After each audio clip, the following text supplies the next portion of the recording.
A quick like and subscribe really helps our channel grow and allows us to bring you even more amazing content. Thank you for your support. I never thought changing my last name would become such a complicated endeavor, but here I am, sitting in my dimly lit room, grappling with the aftermath of my impulsive decision. Growing up in a small town, my family name was more of a burden than a badge of honor. Our lineage was steeped in a history I never felt proud of. Rumors of our family's past mistakes always hung in the air like an uninvited guest. The moment I turned 18, I began to imagine what life might be like if I severed that last thread connecting me to a family whose values felt increasingly misaligned with my own. Months passed, and the thoughts lingered like a persistent whisper until one day, I finally took the plunge. I went to the courthouse and, with a mix of adrenaline and fear, filed the paperwork to change my last name to something that truly resonated with who I am, something bright, something hopeful. I chose Lark, inspired by the bird that symbolizes joy and the promise of a new beginning. This choice felt exhilarating, liberating even, but revealing this change to my family was daunting. So, I decided to keep it a secret for a little while longer, thinking I could break the news gently when the time felt right. I figured it wouldn't matter much as I'd already distanced myself from the family, only attending gatherings out of obligation. But then the family reunion rolled around, and my heart raced. As we sat around the long table, passing dishes filled with food that had always been a comfort, I felt like a ghost among them. Amid the laughter and familial banter, my cousin casually mentioned how proud he was of the family name, and I felt a sting in my chest. The room fell silent as everyone looked at me, waiting for my response, and in a moment of panic, I quietly excused myself and slipped out into the cool evening air. The conflict brewed in my mind. Was I truly an asshole for wanting to distance myself from a name that felt like a weight? Yet, the guilt gnawed at me like I had committed a crime. After a few days of more silence than I could bear, my mother reached out, concerned, of course, because that's what mothers do. She mentioned how much family meant to her and implied that my secret was like a rift forming between us. I hesitated before replying, my heart thundering as I considered confessing my change. What if they didn't understand? What if they took it personally? Fearing their judgment, I delayed my response and instead found solace in writing in my journal. Here I was, torn between the identity I wanted and the family that seemed to value tradition above all else. Days turned into weeks, and the reunion lingered in my mind, festering more doubts than answers, until one day, I noticed a family group chat buzzing with old photos, laughter, and news updates. Against my better judgment, curiosity got the better of me. I peeked in, half expecting to feel even more disconnected, but instead found myself smiling at the memories being shared. Then I saw a message pop up from my sister, talking about how much she missed me and how family is everything, even when it feels overwhelming. At that moment, I realized I could have it all, my new identity and my family. I took a deep breath and typed my confession into the group chat, heart racing. Hey, everyone. I just wanted to share something important.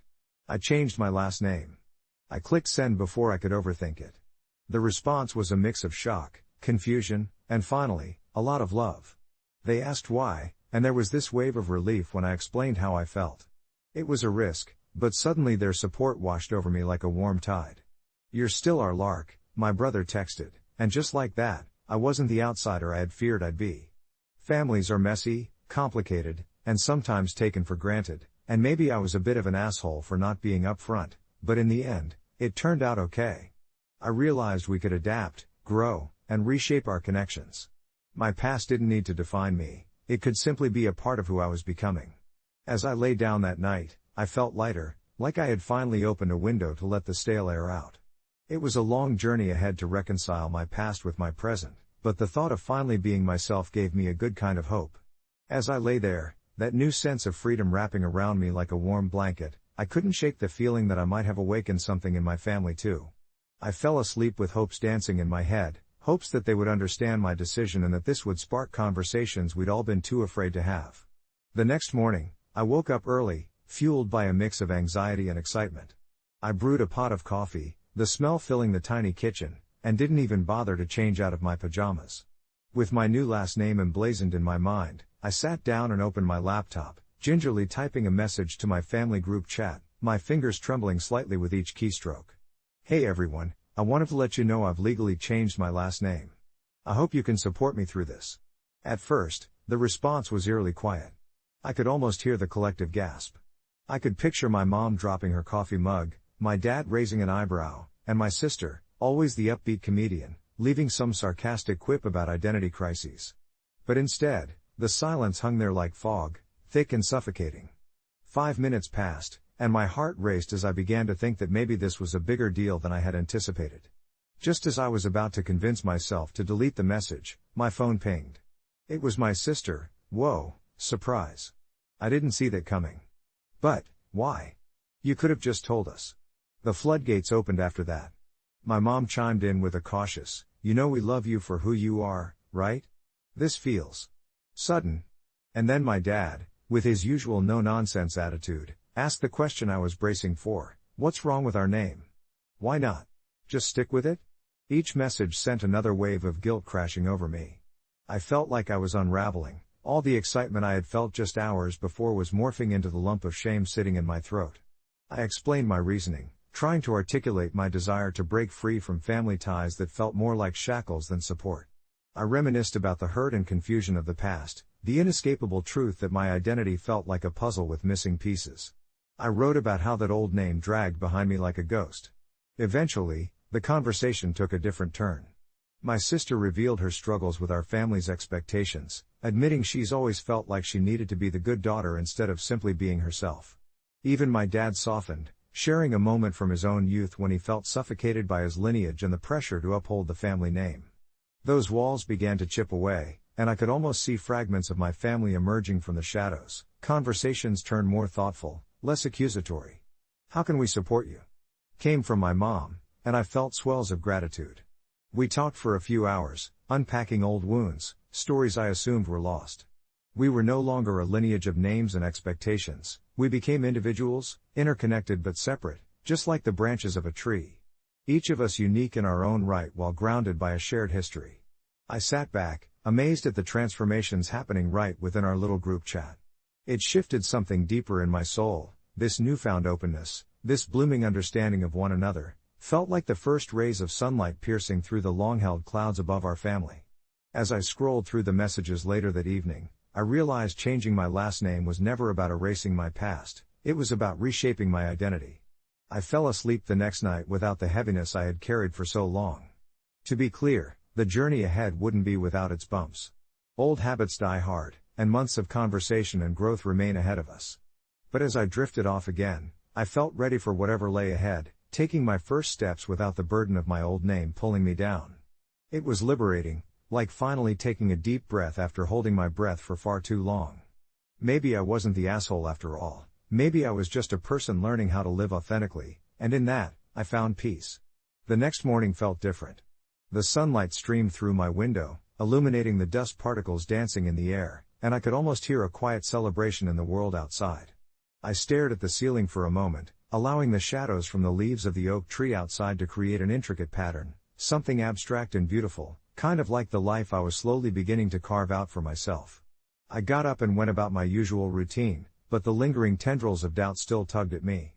I knew that while I was embracing this new chapter, my family wasn't quite on the same page yet. I decided to meet with my sister, Hannah, later that day. We'd shared so many laughs and secrets growing up, and I wanted her to be part of this transformation, but the anxiety bubbled up inside. What would she think? Would my choice come off as selfish?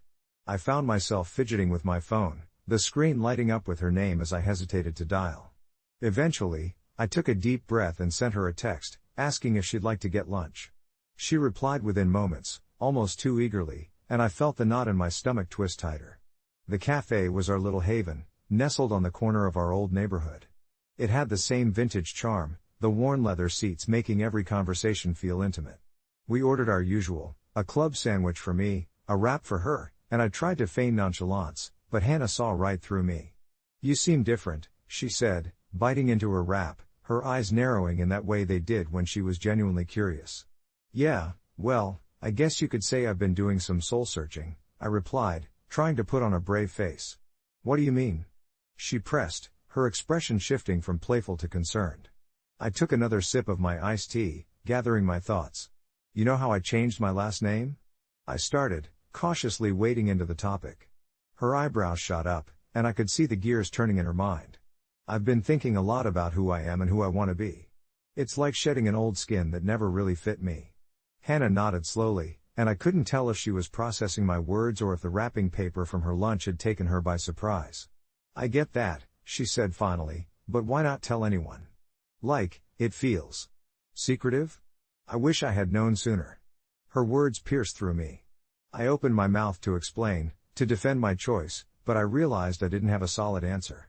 I guess I was scared, I admitted, the words bubbling up like a confession. I didn't want the burden of others' expectations, or their judgment. It was about taking my life back from the shadows of my past. The silence that followed felt heavy, like gravity itself was trying to pull down the weight of our family's history. Hannah looked out the window, watching the way the people passed, lost in their own worlds. You know, I've always been in your corner. I didn't want you to fight this battle alone. Her voice was soft, but it resonated deep within me. I suddenly felt a well of emotions welling up, gratitude, guilt, love. I know, and I appreciate that more than you realize, I replied, reaching out to squeeze her hand. We both sat in that moment, the air around us charged with new possibilities and the realization that the change wouldn't just affect me, it reverberated through all of us. As we finished lunch, the conversation shifted, reflecting a warm future rather than a burdensome past. We would rebuild our family dynamics, step by step, reshaping our identities together. By the time the plates were cleared and we stepped out into the sunlight, it felt like an invisible chain had loosened. I left the cafe feeling lighter once again, perhaps like a phoenix rising from ashes I didn't even know weighed me down before. Sure, I hadn't told everyone up front, and maybe that made me a bit of an asshole. It wasn't perfect, and bumps would surely come as we navigated this new chapter of our family story. But that day, I felt something profound, the acceptance that part of moving forward meant confronting the past, together, not in spite of it. Later that evening, I received a text from my mom, simply saying, "Can we talk?" The slight tremor of anxiety twisted in my stomach again. I wasn't ready for this. But, with a newfound strength coursing through me, I realized it was time. Time to be honest, time to embrace the tangled web of our history. A spark of hope flickered within me again, and I prepared to unravel the secret I had thought would never see the light of day. Maybe by braving this conversation, I could invite others into my liberation, and maybe that would make the journey worth it. The phone call came out of the blue, shattering the fragile peace I had crafted for myself and my 2 young children in the years since the divorce. "He's gone," the voice on the other end faltered, and my heart sank. It was from a mutual friend, one of the few remaining ties to a man who had once been my partner before life took us down vastly different paths. The news of my ex-husband's sudden passing brought forth a wave of conflicting emotions that crashed over me like a stormy sea: anger, grief, and even remnants of love mingled with memories of the life we built together, now reduced to echoes and ghostly shadows. My children, Jason and Lily, played quietly in the living room, unaware of the turmoil brewing just beyond their innocence. What would I tell them? Should I bring them to the funeral? As the moments ticked away, I wrestled with the thought, envisioning their little faces, so full of curiosity and imagination, grappling with something so profound as death. Eventually, I made the decision: they needed to see their father, even if it was just a final goodbye wrapped in an unfamiliar wrapping of grief and closure. On the day of the funeral, the autumn leaves fluttered to the ground, painting a poignant backdrop of gold and crimson. The church, its steeple rising into the gray sky, seemed to absorb the sorrow unfolding within its walls. I held both of their small hands as we walked through the heavy wooden doors, the hushed murmurs of relatives and friends swirling around us like fog. I could feel Jason's grip tighten, his eyes darting nervously at the sight of people dressed in black, while Lily, blissfully unaware, kept asking where her daddy was. My heart ached at that innocent question. Would it be too much for them? Would they understand why we were here? But I swallowed my doubts, reminding myself that this was as much a part of our story as the laughter we had shared. We took our seats near the front, my heart racing as the service unfolded. Each word felt like a weighted stone dropping into the pit of my stomach. Echoes of memories, both painful and beautiful, reverberated in my mind, weaving a tapestry of our shared past. The moment we stood to say our final goodbyes, it became harder. Jason leaned against me, his small shoulders shaking with suppressed emotions, while Lily reached up, eyes wide and confused, asking in a hushed voice why everyone was crying. I knelt beside her, trying to explain, but my voice caught in my throat as I remembered the last time he had held her. In that frail, intimate moment, I was struck by a pang of guilt. Was I cross-building grief for my daughters? Or was this a brave moment for them, an opportunity to learn about loss and love in its most raw form? As we placed flowers on the casket, the scent mixing with the damp air, I felt a blend of sorrow and relief. Through the pain, I saw a flicker of resilience in their eyes, a silent acknowledgement that we had each other, bonded by our grief but steadfast against the storms beyond. The funeral was a long-awaited clarity, an intricate knot being untied slowly but surely, and I couldn't help but feel a sense of closure. When it was done, and we stepped outside, the sun broke through the heavy clouds, casting a warm glow on our faces like a quiet blessing. As we drove home, the atmosphere in the car felt strangely lighter despite the weight of the day's events. I glanced in the rearview mirror, seeing my kids fall asleep, heads leaning against each other without a care in the world. A soft hum of a lullaby from the radio melded perfectly with their gentle breathing, and I couldn't shake the feeling that perhaps I had done the right thing. I knew that the question would linger in the shadows of my mind, am I the asshole for taking them to their dad's funeral? But at that moment, I felt the weight of the world lift just a little, enough to know that perhaps this was a pivotal moment for all of us. When we got home, I tucked them into bed, kissed their foreheads, and closed their door lightly. In the quiet of the night, I reflected on our journey and the love that continued to bind us, even amid chaos. Maybe in sharing that last goodbye with their father, I taught them more about life and love than I could have anticipated. A few months later, after grappling with the grief and growing even closer as a family, I received a message from my ex-husband's sister, expressing gratitude for bringing the children to the funeral. She had shared how seeing Jason and Lily, alive and full of spirit, reminded everyone of the kindness he had in life even after the rocky years of our separation. It surprised me how much that acknowledgement lifted my spirits. And as I sat under the evening sky, watching the stars blink to life, I finally felt at peace with my decision. Through heartbreak, we had found a new, albeit different, strength, and I had come to realize that even in death, there are lessons of love we could carry forward. In the days following the funeral, I found myself reflecting on the lessons we had extracted from such a heavy experience. The gray clouds still lingered, but they had dulled, and the sun had begun to peek through them, offering a tender warmth I hadn't felt in months. Jason and Lily seemed lighter, too, their laughter echoing through our home like notes of a sweet melody that I had forgotten existed. We often held impromptu dance parties in our living room, twirling around to songs we'd collectively chosen, diving into that blissful state where worries melted away. It was during one of these dance-offs that I looked down to see their wide, carefree grins mirrored in my own, and at that moment, I realized how profoundly their father's passing had transformed our lives. What I had originally feared would unravel the fragile stitchwork of our family, his absence, was, against all odds, stitching us closer together. I thought of the days when I would speak about Jason, carefully, navigating the minefield of memories. I never belittled the complexities of our past, but as we revisited those moments, his laugh during movie nights, his ridiculous attempts at cooking, I saw my kids embrace their father's humanity. They were mourning him, but they were also celebrating the colorful imprints he had left behind. It was a complicated tapestry of memories, threaded with both pain and joy, and we were weaving it tighter each time we shared those tales. One evening, while tucking them into bed, Lily, with her big brown eyes twinkling like stars, asked if we could make a memory jar. "We can put in all the best things we remember about Dad," she said softly, her tiny fingers pulling the hem of her blanket. Jason nodded, his brow furrowed in thought, thinking of the happiest moments he could find. We grabbed an assortment of markers, colorful paper, and a simple glass jar I had kept on a shelf, dusting it off like a forgotten treasure. Night after night, we would write little stories, favorite moments, even sporadic thoughts that seemed to flash from the corners of their minds, each one a colorful reflection of their father. It felt cathartic, as though by encapsulating those memories, we were holding on to him in a way that wouldn't let go as time moved forward. Yet, there was still a lingering uncertainty in my heart. Even with the sense of community that filled my surroundings, I feared judgment. Did I make the right choice about the funeral? On an increasingly quiet evening, I found myself scrolling through social media, the old posts, the funeral photos, comments of sympathy interspersed with shared memories. Yet there it was, the muffled sting of one comment that caught my eye and twisted in my gut: why on earth would you bring the kids to their father's funeral? I swallowed hard, contemplating the bluntness of it. Did I really make a grave mistake by honoring a man they had known as their father? Poking at that old wound opened up a familiar cascade of guilt. The anger crept in, too. It was unfair to project their feelings onto me. I had tried my best.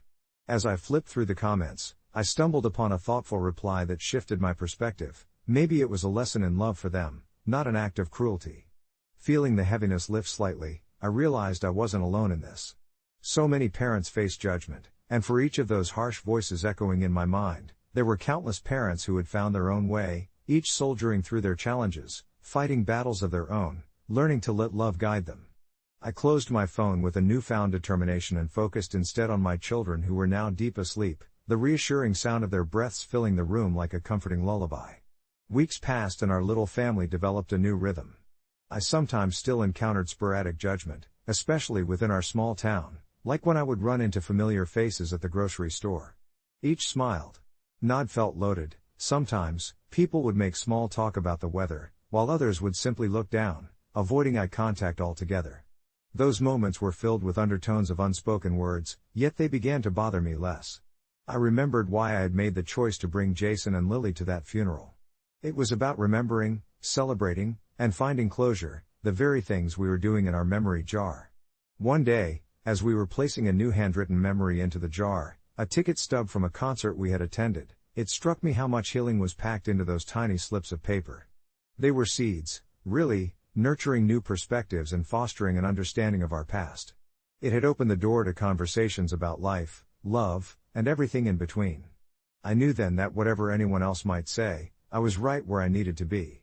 And so, as the nights rolled on and our little tradition of adding to the memory jar continued, I found that it not only enclosed stories about Jason but also made space for our own emerging narrative, a story of resilience, love, and the determination to move forward while cherishing the footprints left behind.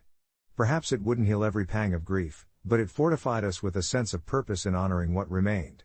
With each memory shared, I felt our spirits intertwine, a quiet testament that life and love would always find a way. As I sat with them wrapped in their dreams, I recognized the profound truth in that sentiment.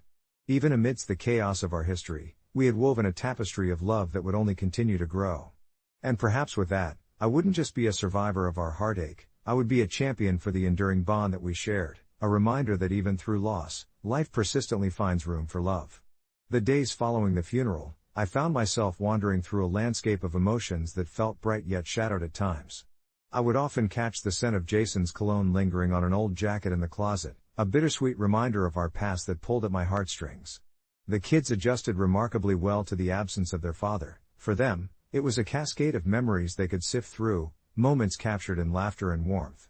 I often found them buried under blankets as they shared stories about their favorites, the camping trips in the backyard that morphed into grand adventures or the spontaneous kitchen experiments that ended in a mess but always ended with giggles. Their joy danced around me, a soothing balm for the ache of loss, and I began to understand the true gifts Jason had left behind. One evening, as the sun dipped below the horizon, painting the sky in hues of orange and purple, I sat with Lily and Jason at the kitchen table, painting the memories that still flickered in our hearts. We had set out a canvas, brush strokes letting each of us contribute a color or shape that represented our remembrances. I watched as they threaded together tales of camping escapades mixed with their father's goofy jokes and stories about how he'd always sing the wrong lyrics to their favorite songs. The laughter rang out like a melody, a stark contrast to the somber silence that had enveloped our home just days earlier. I could see how much they lived in those precious whirls of color and warmth, every stroke a testament to their resilience and the love that endured beyond our pain. My heart swelled with pride, a realization that even through our fragmented family, the bond we shared was vibrant and alive, creating a shelter at a time when rain threatened to wash away hope. It became clear to me that we were shaping our own narrative together now, one filled with the richness of memories and the promise of new beginnings, however uncertain they might be. This was our therapy, a way to weave Jason's essence into our lives rather than letting it vanish into silence. Every time I saw my children immerse themselves in their memories, a newfound sense of purpose washed over me. They were, in many ways, guiding me to a conclusion I hadn't been ready to face just days before. Jason had left us much more than just memories of times gone by. He had imparted lessons on how to love deeply, even when things were imperfect. As the nights rolled on, I embraced the routine of storytelling, of laughter ringing through our home, and of painting their dreams.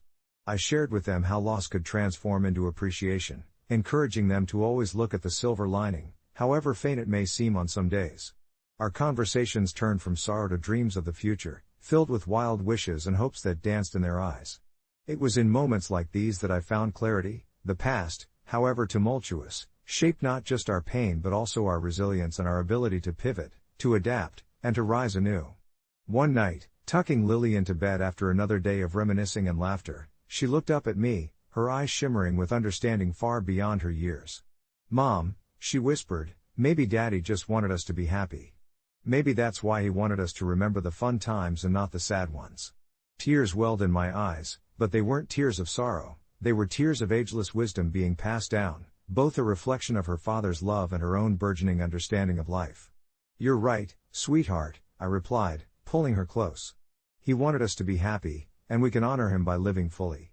As I kissed my children goodnight, a warm sense of acceptance enveloped me. I realized that Jason's death could be the end of a chapter, but it wouldn't be the end of our story. As weeks turned into months, I noticed more than just a glimmer of hope trying to burst forth in our lives. The kids began to smile more freely, and in quiet moments, they'd share funny stories about a dad who would come home with silly toys or initiate awkward dance-offs in the living room. Moments I never fully appreciated while he was there. Together we began acknowledging our pain without letting it govern our lives. Over time, I found myself at the edge of true healing, discovering that while life could be harsh, it was also beautiful, and it was our responsibility to keep it alive, to fuel it with laughter, love, and warmth. In a strange twist of fate, I became a tribute bearer of Jason's heart. And just as summer began to yield to the cool whispers of fall, I noticed an unexpected lightness in my step. It struck me one chilly evening as we roasted marshmallows in the backyard, the laughter, the camaraderie we had built, the jokes shared, this was what Jason would have wanted. We were not defining our lives by our loss, rather, we were embracing it as part of our complex tapestry. When the stars shone brightly that night, I felt the words of my children touching the strands of my heart. "Let's do this every week," Jason exclaimed as he handed me his s'more creation. "He'd definitely want us to enjoy the fun stuff." I smiled, realizing that through our journey, we would forever carry the essence of our shared past with us, not as a burden, but as a beacon, guiding us toward a future filled with love, laughter, and endless possibilities. And so, we molded a new memory each week under the stars, stitching Jason into the fabric of our lives more beautifully than I ever thought possible. Months later, as I reflected on our journey, I felt a profound sense of gratitude shape my being. Life, I concluded, like love, is an evolving narrative, an intricate dance of letting go and holding on. A few friends had reached out tentatively since the funeral, offering their condolences while hesitantly questioning my choices, but I found comfort and pride in my decision to bring the kids. It solidified our legacy and illustrated to my children the importance of accepting life's dual nature, both its joys and sorrows. With every memory painted and every moment shared, we were crafting a life that resonated not just with happiness but with an understanding that love endures, transcending even the hardest of goodbyes. And in that realization, as I moved that evening to snuff out the small fire in the backyard, I whispered a quiet promise into the night. Our future would be colored with the hues of hope, courage, and unwavering love, welcoming all the joy that life dared to send our way. It's the kind of story that haunts you in quiet moments, creeping up like the long shadows of dusk before night sets in. As a child, I found solace in the laughter of my friends at the little coffee shop on Elm Street, a place that always felt like home, with its aromatic blend of roasted beans and warm chatter wrapping around us like a comforting blanket. It was a simple life, a predictable circle of mundane joy, until that one evening, everything unraveled in just a heartbeat, leaving a residual ache that I still can't shake off. The moment came disguised as an innocent game of truth or dare. We were a collection of seniors reveling in the fleeting days of high school camaraderie, brimming with carefree energy.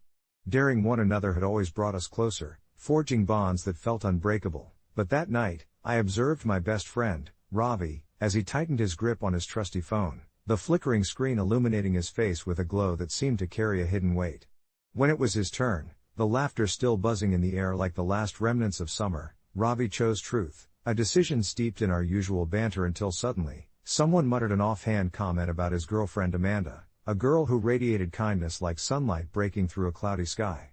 It was offbeat but lighthearted, poking fun at a moment when she had been a bit too giddy at a party, wearing an outrageous chicken costume, and it spiraled into tossing harmless jabs back and forth, the room charged with laughter, yet Ravi's expression shifted so swiftly, it caught me off guard. The playful air turned dense, heavy with unsaid words, and there it was, the flicker in his eyes, a mix of hurt and anger that crackled like a low flame, a precursor to a storm we didn't see coming. He could have laughed it off, we all wanted him to, but instead, he threw caution to the wind and blurted out words that shattered the atmosphere, revealing a dark thread running through his relationships. "Do you know, Sometimes I think she's just using me to fill a space in her life. And that chicken suit? I wouldn't be surprised if it was to highlight how foolish we are together. The statement hung in the air, thick and suffocating, every laughter instantaneously dying away as a bitter silence enveloped us. I remember feeling my stomach drop, my heart racing because I recognized the sudden change in the room's energy. I wanted to shake him, to pull him back from the brink, but those words slipped out so easily, like peeling a dried leaf, revealing the fragile stem beneath. We all sat there, frozen, as Amanda's face drained of color. The laughter had transformed into a silence that felt like a chain tightening around our necks. The subsequent moments played out like a slow-motion disaster. Amanda's eyes filled with a cocktail of confusion and hurt, a raw look that carved itself deep in my memory. In that blink of time, Ravi had effectively mishandled a relationship built on laughter and mutual support, devolving it into a series of insidious doubts and criticisms. I watched as Amanda left, her footsteps echoing softly against the pavement outside the cafe, the door a barrier between the normalcy we had known and the aftermath of one careless moment. Ravi, once buoyant and secure, was suddenly a hollow version of himself, guilt creeping in like a thief under the cover of night. The lively chatter between us evaporated, replaced with awkward glances and fidgeting hands, an innocent game transformed into the catalyst for his unraveling. Days turned into weeks, and it wasn't long before the repercussions spiraled like a whirlwind. Ravi couldn't face Amanda after that, buried under a blanket of guilt and frayed nerves, and his isolation became palpable.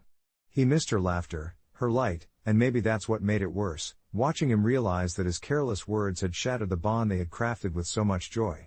I remember sitting beside him in our usual booth, the shadow of that night lurking between us, like an unwanted guest, as he stared out the window, lost in a different kind of game. Friends tried to reach out, tried to talk to him, but he retreated further into himself, crafting barriers where there once were connections. I wrestled with my own emotions, feeling helpless, wishing I could rewind the past and snatch those words from the air like fluttering leaves caught in the wind.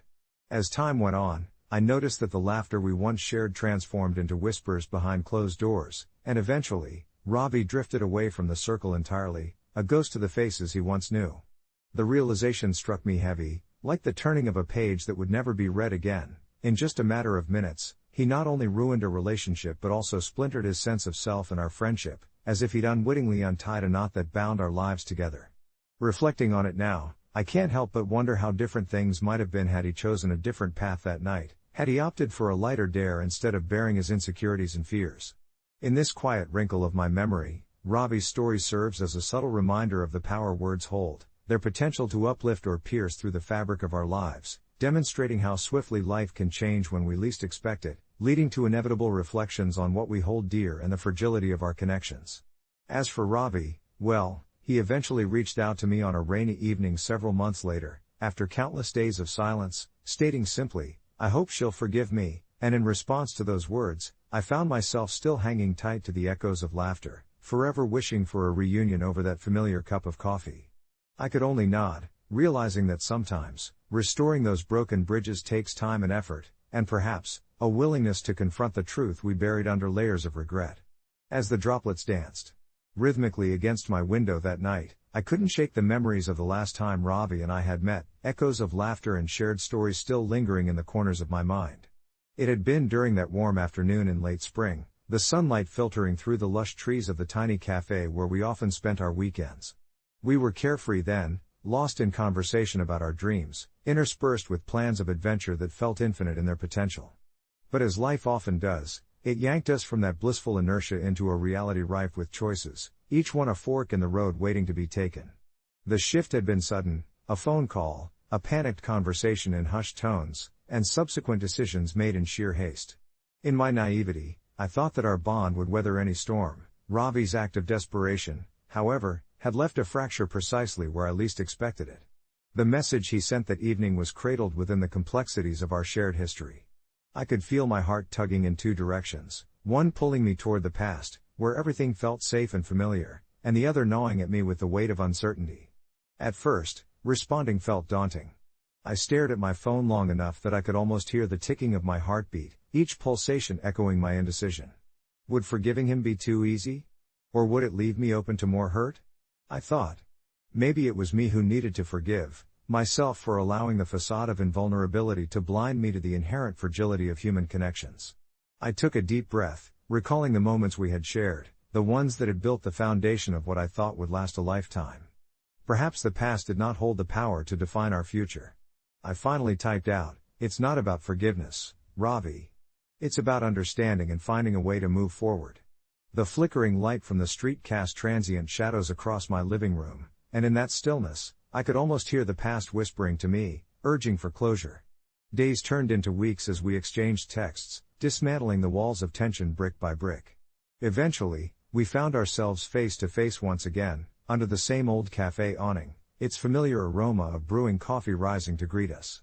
The conversation felt a bit stilted at first, but as we sipped our drinks, the laughter began to trickle back into our repartee like a slow, steady stream. We ventured into conversations that unearthed buried feelings, explored regrets as carefully as one might sift through old photographs, trying to make sense of it all. As Ravi shared his experience of that life-altering decision, the clarity of his remorse wove through each word, heavy with the knowledge that it was not just his life that had unraveled in minutes, it was a tapestry of bonds, trust, and affection that had hung precariously on a wall shared with many, and in that intricately woven space was the reality of pain and healing that sometimes felt insurmountable. Listening to him, I couldn't help but feel a collective understanding that our stories, while undeniably personal, belong to a more universal narrative, a dance between love and loss, hope and despair. Each experience echoed the knowledge that we are all just trying to navigate our paths through this chaotic symphony called life. Hours melted away as we reminisced, our laughter enveloping the cafe, which seemed to cradle us in its familiar embrace. Perhaps the most liberating moment came when I noticed that, in allowing ourselves to confront the past, we had freed the present to shine through, unburdened. There was a sense of grace and understanding that connections, while fragile, also hold immense strength when nourished with communication, empathy, and honesty. As I walked home that evening, I carried with me a renewed hope, a subtle but undeniable shift in my heart. I had learned that time holds a certain magic. It doesn't eliminate pain, but rather, teaches us to cohabitate with it, redefining what it means to forgive and be forgiven. Whether or not our paths would run parallel again, I felt lighter, as if the shadows that had quietly lingered were finally beginning to lift. Perhaps there would come a day when Ravi and I would share another cup of coffee, this time a celebration of resilience, a testament to our journeys filled with missteps leading to redemption. Or perhaps, in the grand tapestry of life, we would simply find ourselves caught by chance in the tapestry of moments, still reaching out for those bridges, a little more tender than before, understanding of the immense fragility that we all shared.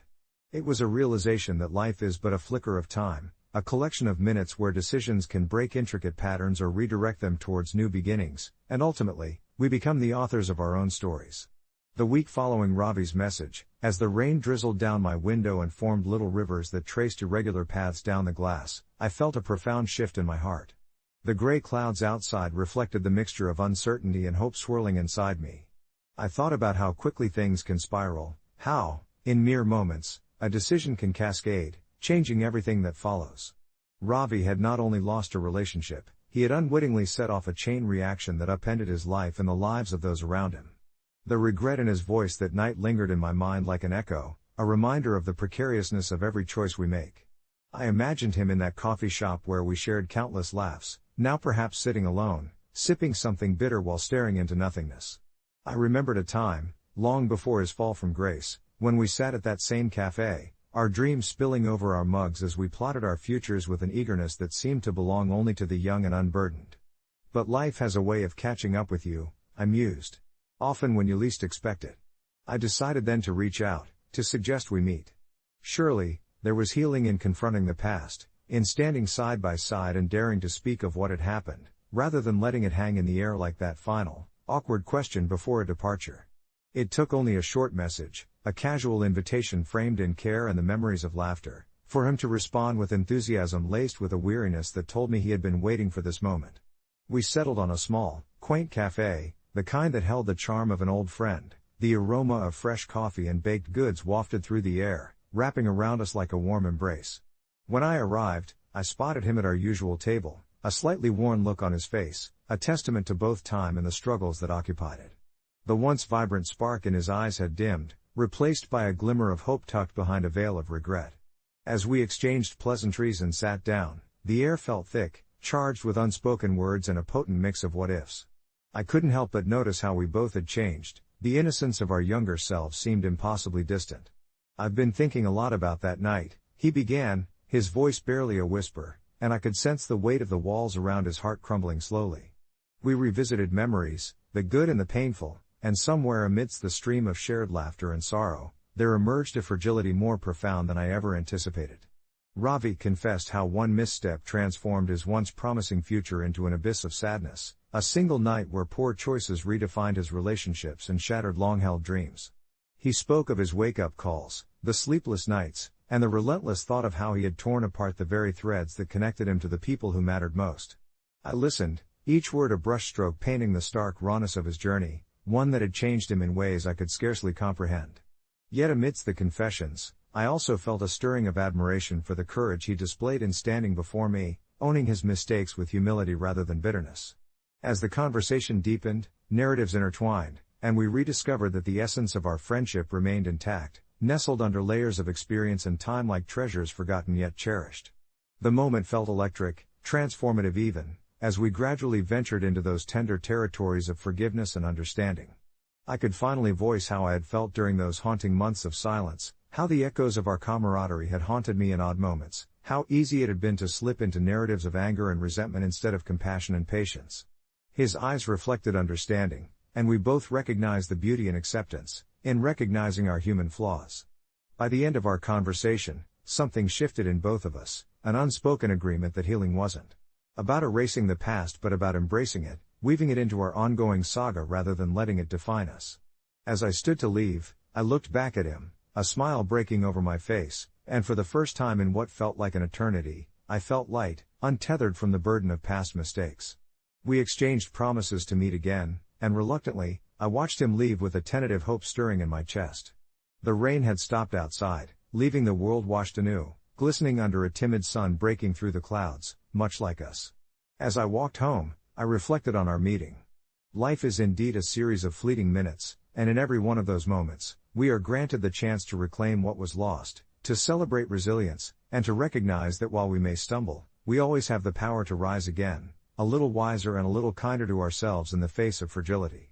I never thought I'd find myself in a family feud over something that feels so trivial at first glance, but here we are.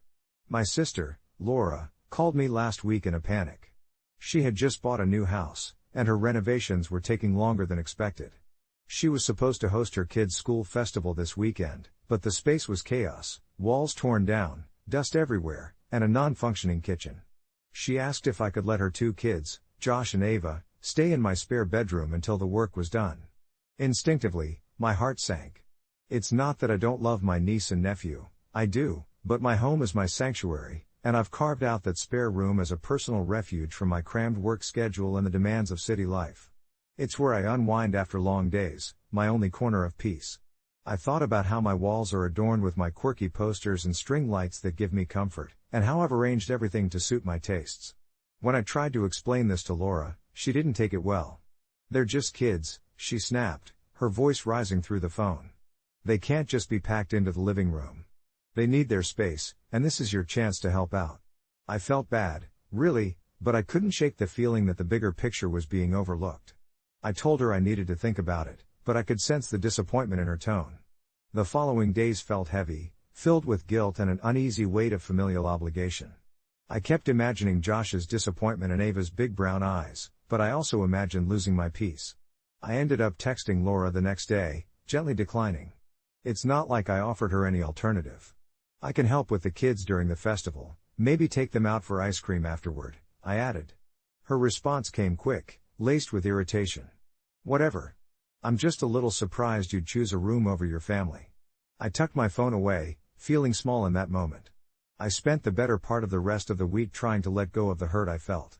I was the bad guy in this situation, and the texts from family members didn't help. My mom chimed in, reminding me how hard Laura always worked and that I shouldn't make things more difficult for her. I found myself second-guessing my decision, wondering if I had been selfish. Yet, beneath all the turmoil, I clung to my choice. I had to protect my own mental health. The festival weekend rolled around, and I offered to help out, but I was still walking the line of tension with my sister. Watching Laura attempt to juggle her kids and her new home made me feel more sympathy for her than I ever expected. When I finally saw them that Saturday, A part of me wished I had offered the room, but another part of me found a kind of serenity in knowing where my limits lay. I was fulfilling my role as an aunt, just not in the way everyone expected. It feels like a tug of war sometimes, love versus boundary setting, but maybe there lies the beauty of it all. And honestly, I think we all need a little more of that in our lives, don't we? As for my niece and nephew, they seemed to find joy at the festival without a hitch. They were laughing, running around, and for a brief moment, I felt relieved.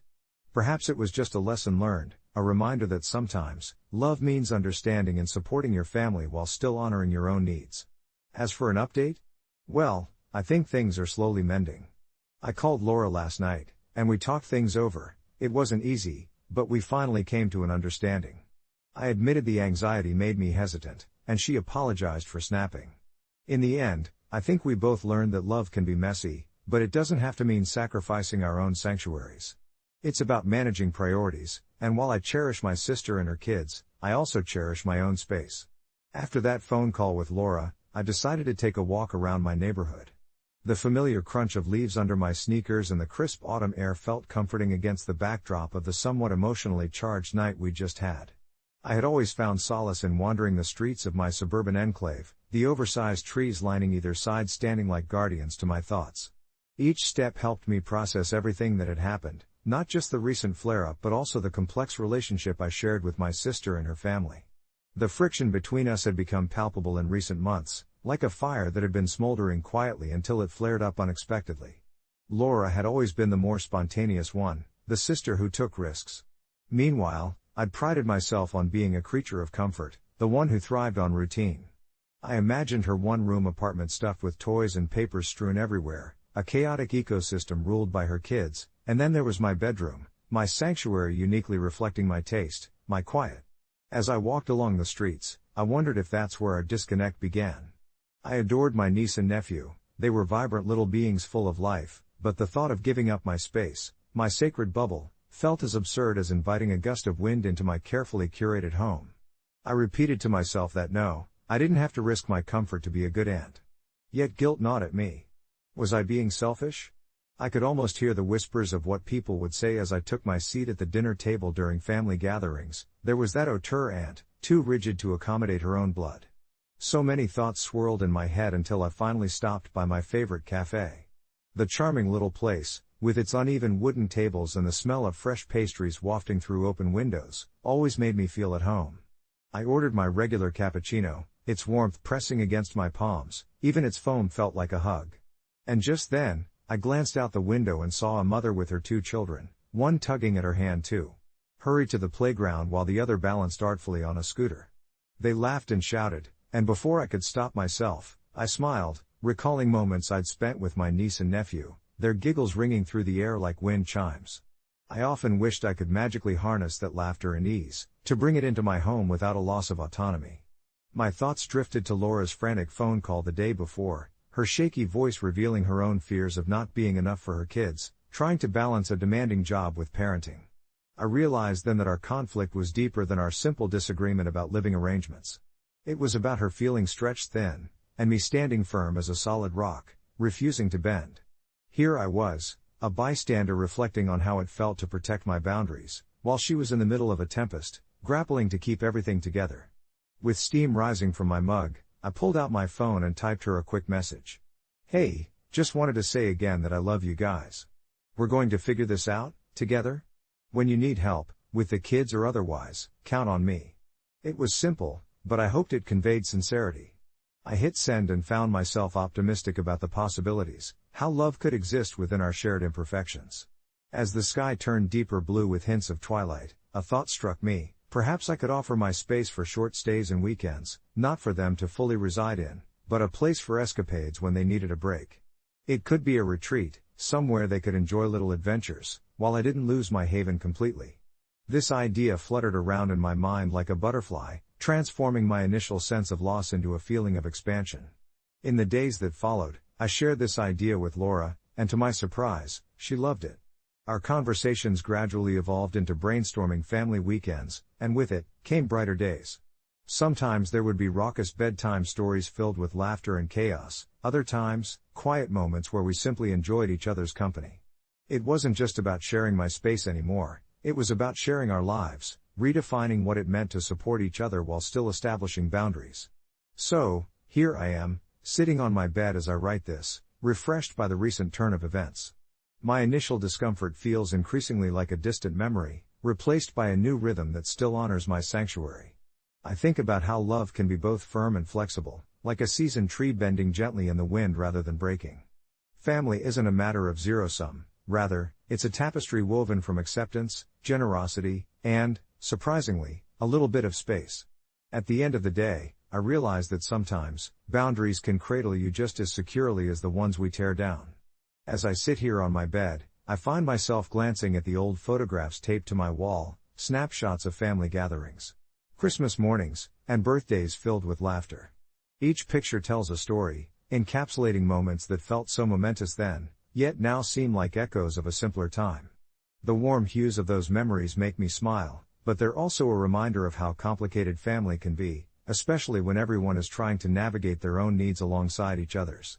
I think about the last few months and realize that, while the tension with Laura was harsh, it also served as a catalyst for something deeper. It was the anxiety of possibly losing the closeness we built over a lifetime that stirred my heart. Yet somehow, we managed to untangle the thread of that misunderstanding without letting it fray completely. Reflecting on that phone conversation, I remember how we both took turns listening, each word a fragile offering. I can still hear her soft voice, a blend of affection and remorse. "I never meant to make you feel pushed aside," she admitted, her kindness breaking through the facade of hurt we'd both been clinging to. It was in that moment I understood just how much love she had for my space, too, even if she hadn't articulated it clearly before. When I said, "I need my sanctuary, just as you need yours," it felt like the dam holding back our frustrations had finally cracked enough to let a little light seep in. The kids, they bring a certain chaos, a vibrant energy that fills the house even when they're not here. I cherish my time with them, and I can't deny the joy that comes when I see them growing, learning, exploring. But they also symbolize a shift, a change in the dynamic I had been reluctant to embrace until now. Every giggle, every excited shout from them feels like an invitation to stand closer to my sister, but I still hold my boundaries tight like a protective shield. This past weekend, Laura and her kids came over for dinner, and I was surprised at how comfortable everything felt. Maverick, my nephew, who's 7 and possesses all the charm of an overzealous puppy, ran straight for my living room with a worn-out soccer ball. The moment I heard the thud of it against the wall, I felt my stomach drop slightly. Yet, when I walked into the room, seeing him so caught up in his own world, his laughter contagious, something shifted inside me. I didn't need my sanctuary to be unwavering. I could appreciate the beautiful mess life brings while still reserving a corner of my heart and home just for me. By the end of the evening, as I washed the dishes and Laura dried, we couldn't help but swap stories and reminisce. It felt like an old rhythm resurfacing, something we'd both thought we'd lost. The tension started to dissolve in the steam rising from the sink as we joked about our childhood antics, the mischief we'd gotten into, and how our parents had their own challenges. Each laugh pulled us closer, stitching together the tears that had formed in our sisterhood. After everyone went home, I found myself reflecting on the importance of that evening. I felt relief and warmth, not just because we were back on good terms but because I was learning how to flex without breaking. I don't think family means merging into one entity, it's more of a dance of individuality, weaving in and out, maintaining a rhythm that suits everyone involved. Now, weeks later, I've started a little tradition of my own. Every Sunday morning, I make pancakes and invite Laura and the kids, and it's become a lovely ritual that fills my home with the sweet scent of maple syrup and laughter. I hold my boundaries steady, but I also choose to be present, blending my world in theirs without losing myself in the process. As the sun sets this evening, filtering through my bedroom window, casting golden rays across my desk, I feel more serene than ever. Life will continue to offer new challenges, and there may be disagreements and misunderstandings down the road. But I now sit in my sanctuary, firmly rooted while allowing branches of love to extend beyond its walls. And there's a quiet comfort that resides in knowing that both space and connection can simply coexist, harmonizing in a world that often feels at odds. I never thought a simple request could age me a decade overnight, but that's precisely what happened during that fated spring break trip last year. It was meant to be a promise of fun and relaxation, a chance to distance myself from the unrelenting grind of college life and the constant pressure to excel. I was just 21, teetering on the precarious edge of adulthood, enjoying the carefree days of dorm life with my closest friend, Alan. He was the type of guy who could make anyone laugh, his infectious energy always lighting up the room. Together, we decided to head to a beach house owned by his family, knowing full well that the rest of our friends would join in the chaos. The first few days were blissful, sun-kissed skin, laughter echoing against the waves, and late-night bonfires where we told stories that blurred the lines between truth and embellishment. Yet, things took a turn when one evening, while we were sprawled across the sand, Alan slipped me a drink, a potent mix of whatever liquor he'd scavenged from the others. He smirked, raised his glass, and with a teasing tone, asked, "What's the wildest thing you've ever done?" That question hung in the air like a thundercloud, nudging at my insecurities. I had spent years cultivating an image of responsibility, of being the sensible one, while Alan was the party starter. Tempted by the thrill of vulnerability in that moment, I regaled them with an old story from high school, about how I once dared to sneak into a neighbor's pool under the cover of darkness. Laughter erupted, encouraging me, pushing me to divulge more. But it wasn't long before Alan challenged me again, pushing the limits further. "You wouldn't jump off the pier, would you?" He grinned, and the eyes of our friends lit up with a mix of excitement and disbelief. The old me would have steered clear of such recklessness, but a strange blend of courage and foolishness swept over me, igniting a fierce desire to break free from my self-imposed shackles. With a nod, I found myself racing toward the edge of the dock, adrenaline coursing through my veins. I could hear my friends cheering behind me, urging me on, and before I knew it, I leapt into the crystalline depths below. The rush was exhilarating, a heady concoction of laughter, shouts, and splashes, momentarily washing away my worries. But as I resurfaced, gasping for air, joy transformed into horror as I glanced back toward the pier. Seconds later, I watched as Alan's expression changed from delight to shock. Out of the corner of my eye, I noticed someone struggling against the cold waves. In an instant, I transformed from the reckless adventurer into a lifeguard, instinct guiding my actions as I propelled through the water to reach them. I could hear the panic in their shouts, muffled by the roar of the sea, but I reached the girl just in time. Her eyes were wide with fear as I wrapped my arm around her, kicking hard against the tide, but despite my efforts, we both struggled in the frigid waters. Eventually, I managed to pull her back up to the wooden dock, panting and shivering, but all I could think about was the tide of realizations crashing over me. I had not been the brave hero, I was just a scared kid from that moment on, preferring to cling to safety even more viciously than before. The girl, it turned out, was fine, just shaken. Her grateful smile was the sole light in the rising storm of my thoughts. But that night, my recklessness morphed into something darker, deeper, as I reflected on the fine line that separates youthful adventure from genuine danger. In the days that followed, the initial thrill of spring break was replaced with a creeping sense of responsibility that shadowed me relentlessly. I found myself analyzing every risk, every decision, questioning who I was beyond the facade of carefree college life. I used to see life as a series of leaps into excitement, but now, I felt the weight of consequences heavily upon my shoulders. My peers resumed their laughter and beach games like nothing happened, but I couldn't shake off the feeling that I'd lost a piece of myself that day. As the sun began to set on our final night at the beach, everyone gathered for one last bonfire as the flames flickered like my restless thoughts. I sat quietly, observing my friends' jubilant revelry from the periphery, acutely aware of the stark contrast between their joy and my rising anxiety. I couldn't help but think I had aged more than just a few years in that moment, a concept that kept reverberating through my mind like a haunting echo. I felt the invisible scars deepen, accepting that growing up meant grappling with heavier choices and bearing the weight of the world with every decision I made from then on. But that's when Alan nudged me, pulling me to join in the spontaneous late-night dance party that had broken out, lifting the weight of the world just barely off my shoulders. In that shared moment, as music flowed through the air, I began to realize that this perverse cycle of responsibility and recklessness could coexist.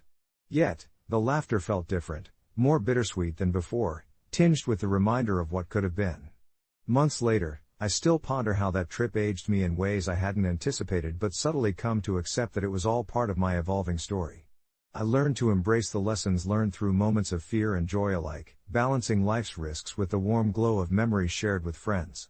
And while I may have accelerated into adulthood that spring, I also forged deeper connections, finally realizing that each moment, laden with meaning, is the true essence of growing up, one beautiful, terrifying leap at a time. And now, as I sit in my dimly lit room, reflecting on that chaotic trip, I know I'm not the same person I was before that pier. You always carry a piece of it with you, don't you? The wildness of youth combined with the wisdom gained from necessity. Teaching you to dance through life's invitations and the whispers of its dangers all the same. Update, just this past weekend, I found myself at a gathering, one of many new adventures that have formed since that exhilarating flash of recklessness. Alan was there, of course, making jokes and riling everyone up, and amid the merriment, he pulled me aside to reminisce. Remember that pier jump? You were the hero of the hour, he laughed lightly. I chuckled but replied, yeah, but it aged me too, you know? He looked thoughtful for a moment before grinning, maybe a year or two, but you've grown. You're stronger, he said, clasping my shoulder. And I realized then that he was right. Sometimes, the moments that seem to age us the quickest can be the very ones that define us for years to come. As we returned to the lively kitchen filled with the aroma of homemade pasta and the sound of laughter, I couldn't shake off that moment with Alan. It was strange how a simple conversation could unravel a deeper thread in the fabric of my life. I felt an echo of nostalgia buried beneath layers of worry and responsibility. I watched as my friends swirled around in their carefree dance of adulthood, the kind we often take for granted until time itself shows its teeth. The years were marching on, yet here we were, caught in a time bubble, the weight of our shared memories lightening the burdens of our separate lives. With every toast and cheer, my mind flickered back to my own personal strife, balancing the chaos of work and family, dreams deferred, and aspirations left half-spoken. What had once felt like vibrant ambitions now felt like aging echoes of my former self. I found solace in the comforting warmth of companionship, but there was a tinge of melancholy that hung around like an uninvited guest. As the night deepened, Alan gathered us for a game that was meant for bonding but, as I soon discovered, it unraveled deeper fissures. He proposed a round of truth or dare, a harmless nostalgia trip that began with giggles and light teasing. But as it circled around, the dares shifted from fun challenges to deeper revelations, pulling secrets and insecurities from the shadows. I found myself holding my breath waiting for the inevitable moment when someone would push too far, and my stomach knotted at the thought of what might be unearthed. When it came my turn, I chose truth, and Alan, with that mischievous twinkle in his eye, asked, "What's something you've done that you wish you could take back?" I could feel the pulse of the room stutter in anticipation, my heart thundering against my ribcage. What came to mind wasn't one single action but an amalgamation of tiny moments, the sting of envy when a friend succeeded, the harsh words hurled during an argument with my partner, the silent nights that slipped by under the weight of unspoken feelings. Instead of sharing those, I found myself morphed by instinct into a version of me that swaddled vulnerability and masked it with humor. I'd take back that day I thought it would be funny to throw a cherry bomb in the school bathroom. I chuckled, the laughter hollow in my throat, and for a moment, shared laughter filled the gap where discomfort dwelled. But that laughter soon faded as the dares grew more daring, revealing true fears and regrets. It became clear that we all bore the marks of our experiences, some more than others.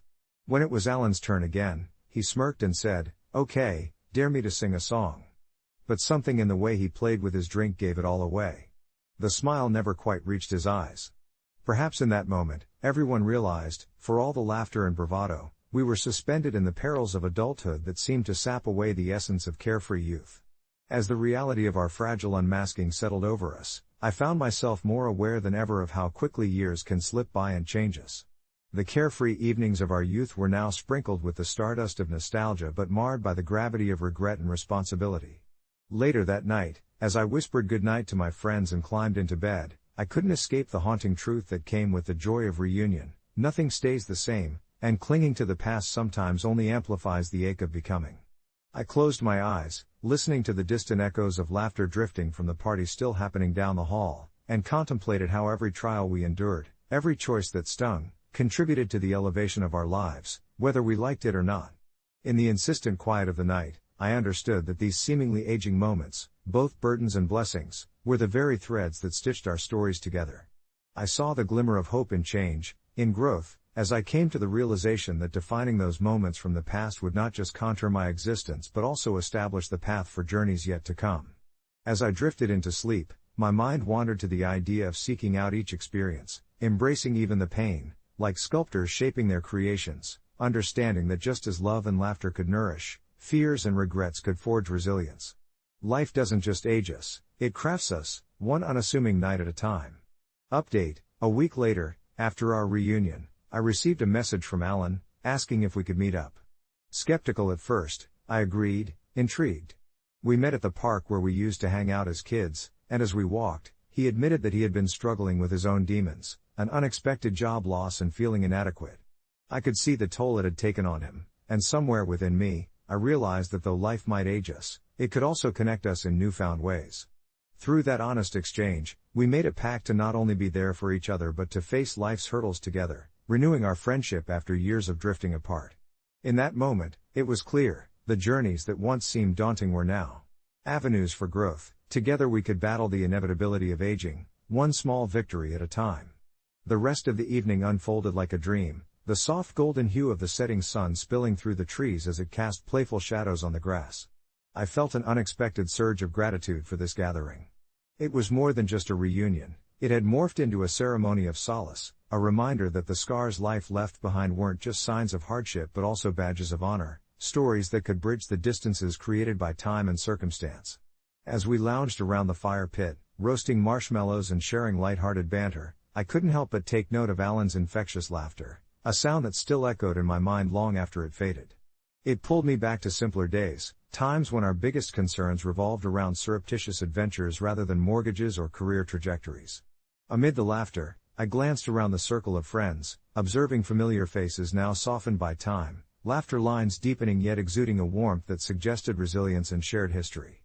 Later in the night, when the conversation turned slanted under the weight of intimacy and vulnerability, I felt compelled to share a deeper part of my own journey. I spoke of my struggles with anxiety that had unraveled quietly beneath the surface like a steadily rising tide. The reactions varied, some expressed understanding, while others listened intently, searching for an anchor within my words, a piece of their own experience reflected back. In that space, my age felt like a cloak that had momentarily slipped away, revealing the essence of who we've all become, an understanding that time might play tricks on our bodies, but it also created richness within our souls.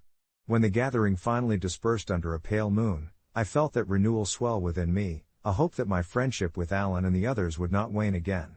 In the days that followed, our pact became an organic ritual, as natural as breathing. We met every week, sharing meals, laughter, and the weight of our experiences. Together, we navigated our anxieties, our losses, and the nagging fears that haunted us. Slowly, I began to witness the remarkable transformation in us all. Alan found clarity in his career path, and his laughter returned, more uninhibited. I noticed that sharing our struggles didn't age us prematurely but rather added depth to our friendship, enriching our interactions in ways we hadn't fathomed before. Weeks rolled into months, and as seasons shifted, I felt a strange kinship with the years that had passed. Each joyous gathering turned into a celebration of what it meant to grow, not just older but, more importantly, evolved as individuals tethered through shared understanding. It was an unexpected journey, where the very things that threatened to age us, our fears, losses, regrets, actually forged unbreakable bonds. We learned that life was not just about the passage of time but about the richness of shared experiences, laughter that lingered long after we parted ways, and the unseen scars that told our stories of survival. Reflecting on it all, I realized that with each passing year, I felt less inclined to fear aging. Instead, I embraced it, recognizing that the moments that truly age a person are not so much the events themselves but how those events shape our hearts, our connections, and our understanding of what it means to be alive. And while life continues to throw its curveballs, challenges that will inevitably come, there's comfort in the knowledge that we are in this together, each experience a thread stitching us closer to one another.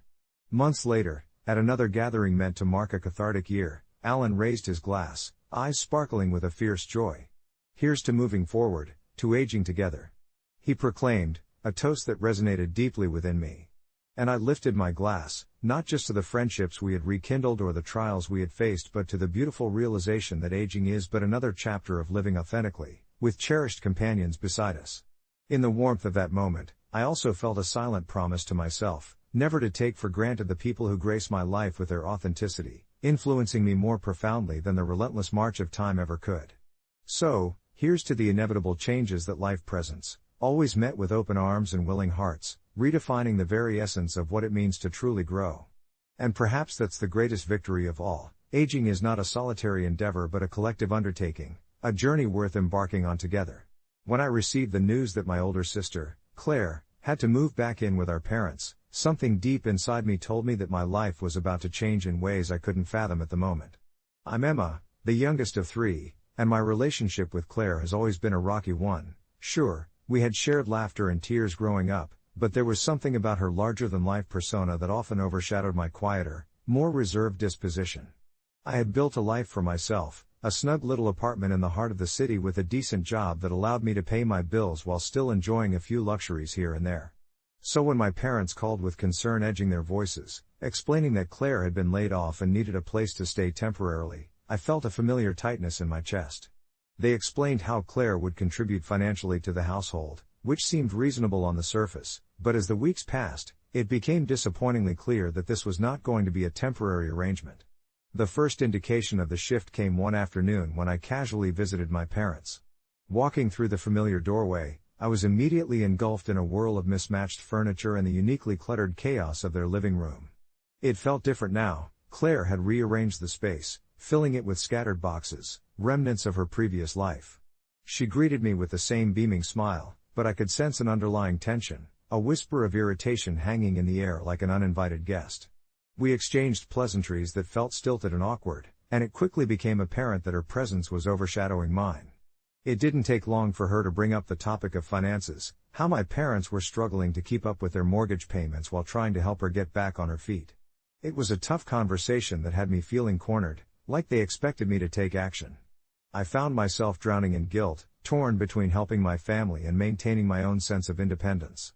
They mentioned how my contribution to the mortgage would ease their burdens and allow Claire more time to get a new job, framing it as a family obligation that I simply couldn't escape. After all, right? Family sticks together. The idea of throwing money their way felt like a no-brainer, but I couldn't help but wonder if Claire would truly be grateful or if she would instead see it as another opportunity to lean on me while I struggled to maintain my budding career. I mulled over it for days, and with each passing moment, the thought of participating in this financial strain more than I had anticipated grew heavier. It wasn't just my money at stake, it was my mental space, my comfort, and my sense of security that was being tested. As the weeks turned to months, the stress festered. A particularly low evening found me swirling through the darkness of my mind, battling with the anxiety of homeownership versus my sense of familial duty. Claire continued to thrive in the chaotic comfort of our parents' home, her laughter echoing through the walls while I sat alone in my dimly lit apartment, feeling the distance grow. I pondered my worth in our family dynamic and felt torn between my urge to support them and my instinct to protect my own growing future. When confrontation finally loomed, it exploded into one dramatic night over a family dinner where we sat across the table, Claire alight with engaging stories from her day while I quietly picked at the cold pasta on my plate. In a moment of frustration, I voiced my feelings about not wanting to pay the mortgage. The air turned electric, and for the first time, Claire's mask slipped slightly, revealing a flicker of genuine indignation. "It's not just my responsibility," I asserted, a shaky confidence underlined by the crack in my voice. She was taken aback, and for a moment, I wondered if I had finally clarified my stance, but instead, all hell broke loose. I witnessed an explosion of accusations hurled between Claire and me, sharp words clattering like glass breaking. My parents, caught in the crossfire, tried to mediate, but I felt less like a daughter and more like a burden. Heat rose in my chest as Claire accused me of selfishness, while I voiced my feelings of unappreciation and betrayal. It was a raw, painful argument, and when it finally fizzled out, I couldn't shake off the suffocating realization that I wasn't sure if I could ever go back to the way things were, or if I wanted to.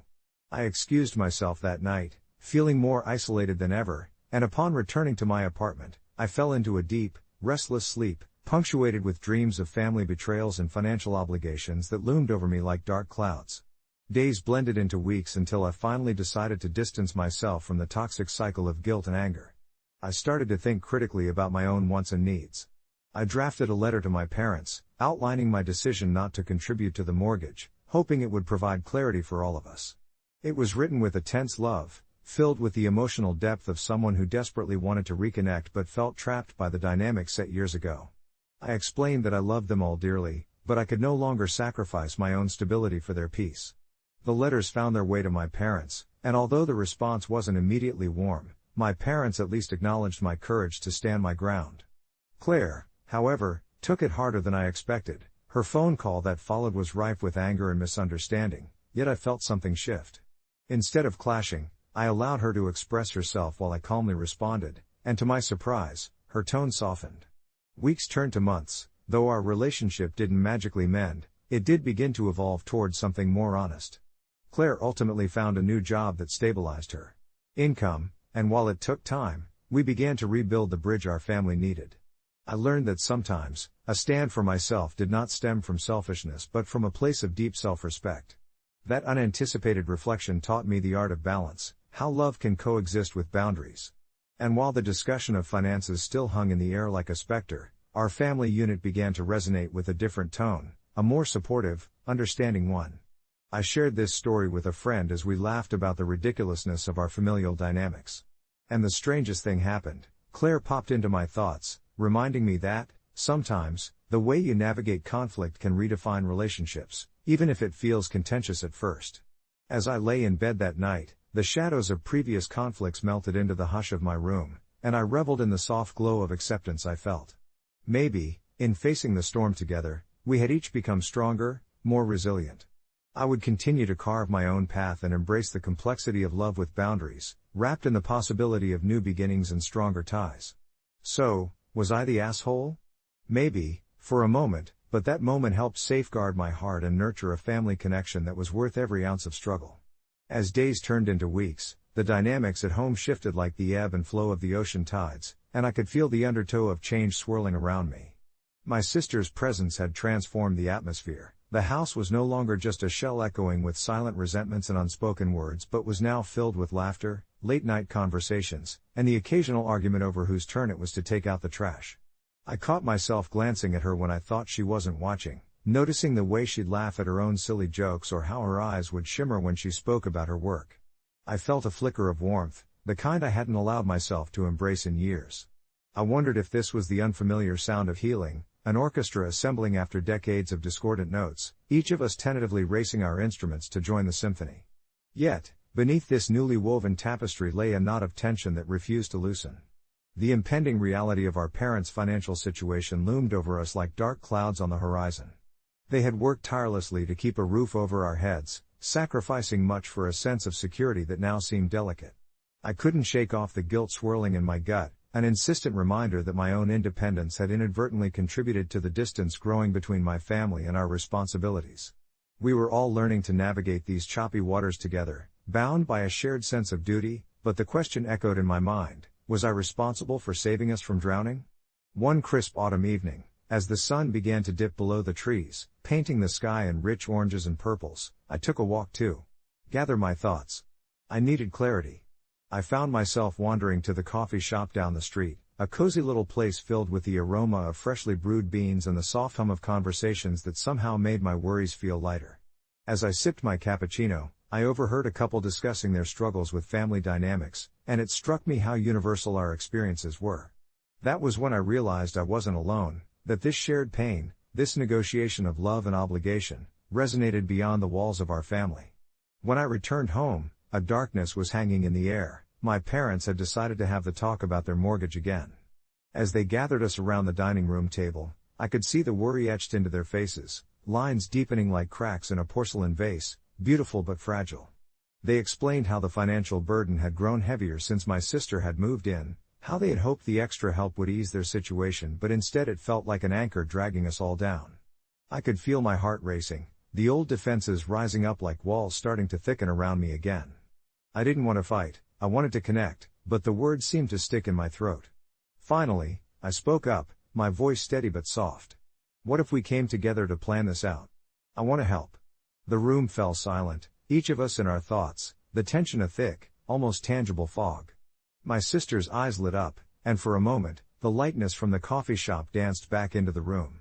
We frantically brainstormed ideas, pooling resources like a patchwork quilt, slowly stitching together something new. It was in that moment that I felt a compelling shift, a sturdy thread, woven through the fabric of our relationships, an undeniable connection that reminded us we were all part of the same tapestry. As the weeks passed, we fine-tuned our household budget, and while some days were harder than others, we managed to claw back the control that had slipped from our fingers. The burden didn't evaporate, but sharing it made it bearable. The night before my parents were set to meet with their mortgage lender, I found myself curled up with my sister on the couch, a bowl of popcorn between us while we binge-watched our favorite show. The laughter flowed between us, and for the first time in so long, I felt free, unconfined by our past but tethered to something new and beautiful. When morning came, as the birds chirped their daily greetings, I caught an early glimpse of my parents, standing tall against the dawn, ready to face the day. They seemed more resolute, the worry less visible as they exchanged quiet words. I knew we had moved past the point of being the assholes. We hadn't just weathered the storm, we had learned to dance in the rain, to let the drops wash away our fears, and we emerged, messy, imperfect, but undeniably united. Looking back, I realized that my initial reluctance to pay the mortgage had stemmed from a place of self-preservation and misunderstanding, but it quietly evolved into an opportunity for growth. In acknowledging my boundaries, I learned the importance of balance and the strength of family, and that love isn't just about sacrifice, it's about sharing, supporting, and ultimately embracing the complex layers that knit us together. So, was I the asshole? Not anymore. Just a person learning to navigate the beautiful chaos of family ties, tangled yet stronger for the journey we shared. As for an update, life continues to unfold in unexpected ways. A couple of months later, my parents expressed their gratitude. Our collective efforts had eased their burden, and they even started discussing investments in their favorite hobbies again. My sister and I grew closer, sharing our lives, guiding one another, and at times, still butting heads. Yet, each argument only served as an avenue for growth, a chapter added to our story. I think, in the quiet moments of reflection, that's the beauty of family. It's messy, sometimes frustrating, but amidst all that chaos, we often find our way back to each other. And really, isn't that what matters most? As I settled into this new rhythm of life, I noticed how the air felt different in our home. It was lighter, infused with the sense of camaraderie that had blossomed between my sister and me. On weekends, our kitchen filled with the sense of baking bread and simmering sauces, an orchestra of sound as we attempted new recipes together. But it wasn't all flour and laughter, the undercurrents of tension could still surface. I remember one particularly rainy Saturday afternoon when the sky mirrored our mood. I had returned home after a long week of work, exhausted and craving solitude. Instead, I found my sister hosting an impromptu gathering of her friends. The din of youthful laughter and music pulsed through the house, and I felt my heart thrum uneasily in my chest. I was torn between the discomfort of intrusion and the warmth of familial support in their laughter, which echoed off the walls like constant reminders of choices I didn't quite understand. Concealed within the whirlwind of my thoughts was the nagging feeling that the strides we had made had somehow become entangled with my sister's demands. As the chaos of her life spilled into our shared space, I found myself feeling suffocated by the very familial bond I had craved. When I finally mustered the courage to address it, my sister, caught off guard, was defensive. "You used to be so welcoming," she challenged, and I could sense the shadows of our past struggles creeping in. Inherently, this was a moment of vulnerability for both of us, and as the silence hung heavy before me, I realized it wasn't just about me needing space, it was also about her needing to assert her independence in this shared space. After what felt like an eternity of misunderstanding, we sat down, nursing cups of tea, the clamor of her friends fading into the background. I spoke my truth, gentle yet firm. "I love having you here, but I need a little room to breathe sometimes." I watched as her expression softened, the realization dawning on her like the morning sun breaking through the clouds. "I get it," she finally said, her voice laced with empathy. "I'm still figuring this out too." From there, we laid the groundwork for a new kind of understanding, one that delicately balanced my need for tranquility with her vibrant, chaotic energy. We established times for her gatherings, leaving pockets of silence for both introspection and connection. As months slipped by like the autumn leaves falling gently from the trees outside, our family dynamic eased into a rhythm that felt right. With the festive season approaching, my parents decided to host a holiday dinner, hoping to gather everyone, both a celebration of the many transformations we had weathered and a nod to the community we had formed. We'd always traded off holidays with each other, but this year felt different. It pulsed with undercurrents of genuine appreciation. As the table filled with food and laughter, I observed the way my sister's friends mingled effortlessly with our family, an intertwined tapestry of relationships. Each conversation brought forth stories, inherited laughter, the kind born from shared histories and new experiences alike. But amidst the joy, I saw the familiar glint of tension creeping into the room as my parents expressed worry over their lingering mortgage, a detail I had hoped to keep under wraps. My sister, well-intentioned yet impulsive, enthusiastically shared ideas for a crowdfunding initiative to help with expenses. The way my parents' glimmers with confused hesitation only added weight to the conversation. I felt the room pulse with apprehension as layers of unspoken concern layered themselves upon my heart.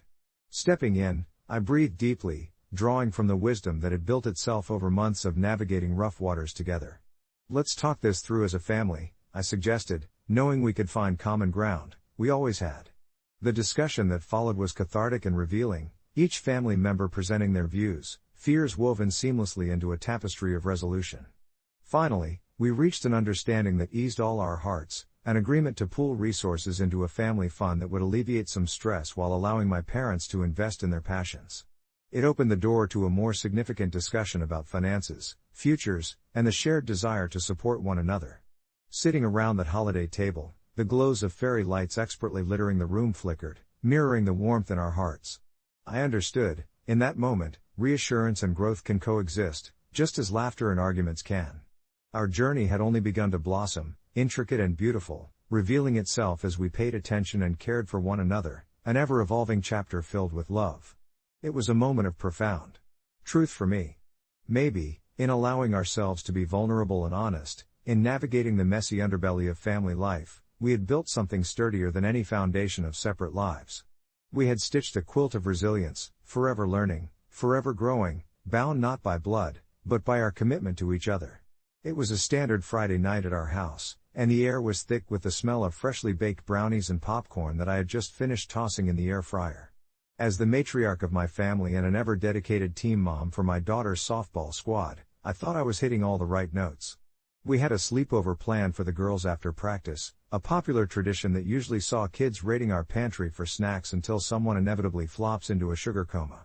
I had decided to swing for the fences this time, metaphorically speaking, with a spread that I thought would resonate: chips, soda, candy, you name it, everything I deemed fun and sleepover worthy. But as the girls poured in, all giggles and energy, my heart sank a little when I caught sight of one of the other moms standing by the snack table with a look of horror etched across her face. "Oh wow, I didn't think we were having a junk food party," she quipped with a tight smile, and it felt like the air had stopped circulating for a moment. You see, this particular mom, Lisa, prided herself on health. She lectured everyone during meetings about nutrition and how vital it was for our children, especially athletes, to have the right fuel. My mind started racing. Was I actually doing something wrong? The girls, oblivious to the tension brewing, dug into the snacks with glee, but I felt undeniably uneasy. I recalled when I was a kid, and sleepovers were a chaotic mix of soda and treats, with laughter drowned out only by the sound of a completely exhausted mom trying to keep the volume down. So why did it feel different now, like I was some villain for wanting my daughter to just enjoy the simplicity of junk food at a sleepover?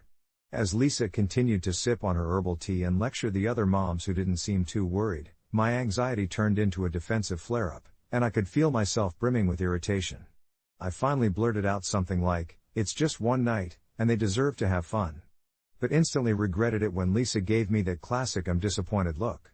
The girls continued munching away, but I, unfortunately, was caught in a spiral of doubt, wondering if maybe I had put the ultimate parental foot wrong by not adhering to a strict playbook of health guidelines that I never signed up for. The tension in the air grew, and as the night wore on, I kept picturing the conversations that were taking place behind my back. Would they question if I was a good mom for allowing this? Did they think I didn't care about their health? As the girls shouted for comedies in the living room, my heart softened thinking about the laughter I had intended to cultivate with my choices. Moments passed, and they were bouncing off walls, connecting in joy. It ignited a flicker of comfort in my chest, until out of the blue, one of the girls, Emma, threw up after a particularly spirited burst of sugary energy. Chaos erupted. Lisa whipped around dramatically as if I were solely responsible for this culinary catastrophe, which only fueled the anxiety swirling within me. As I cleaned up the mess with 1,000 apologies spilling from my lips, I caught a glimpse of the other mother's stifling laughter, and I realized that my fears of being judged might have been blown way out of proportion. I discovered that Lisa's health obsession didn't resonate with a lot of the other moms who craved a little levity amidst the grind of competitive youth sports. By the end of the night, even Lisa was helping me, albeit reluctantly, while still casting judgmental glances, and I found solace in my daughters hugging me tightly. "That was fun, Mom," she said, and in that moment, I realized something vital. parenting doesn't come with a defined manual, and sometimes you just need to let kids be kids, even if it means extra junk on a special night. I went to bed that night reflecting on how our choices shape our children's memories, and I fell asleep wondering if Lisa's comments would still sting in the morning.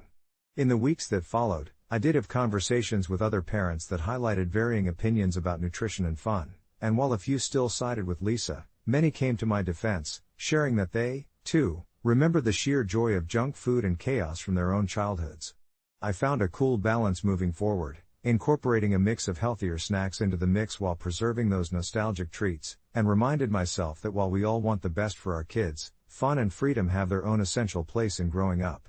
Maybe in the grand scheme of things, there's more than one way to be a good mom, one that includes a little more love and a little less judgment. Reflecting on that night, I felt an array of emotions swirling inside me, a blend of relief and residual tension that lingered long after the sleepover chaos had faded. The laughter and the smell of popcorn had long been replaced by the soft hush of the night, but the lingering whispers of doubt still echoed in my mind. Sure, I'd found a way to balance the snacks, but a part of me wondered if I had truly won any battle. Why was I so shaken by Lisa's opinion? I prided myself on being a laid-back mom, one who encouraged fun and creativity, yet here I was, caught up in a whirlwind of guilt over a plate piled high with nachos and gummy bears. Later that week, as I drove the girls to practice, I noticed something in the rearview mirror. My daughter Amelia, perched in the back seat with her friends, was laughing uncontrollably over some inside joke, her face lit up like a Christmas tree. That simple joy made my heart swell.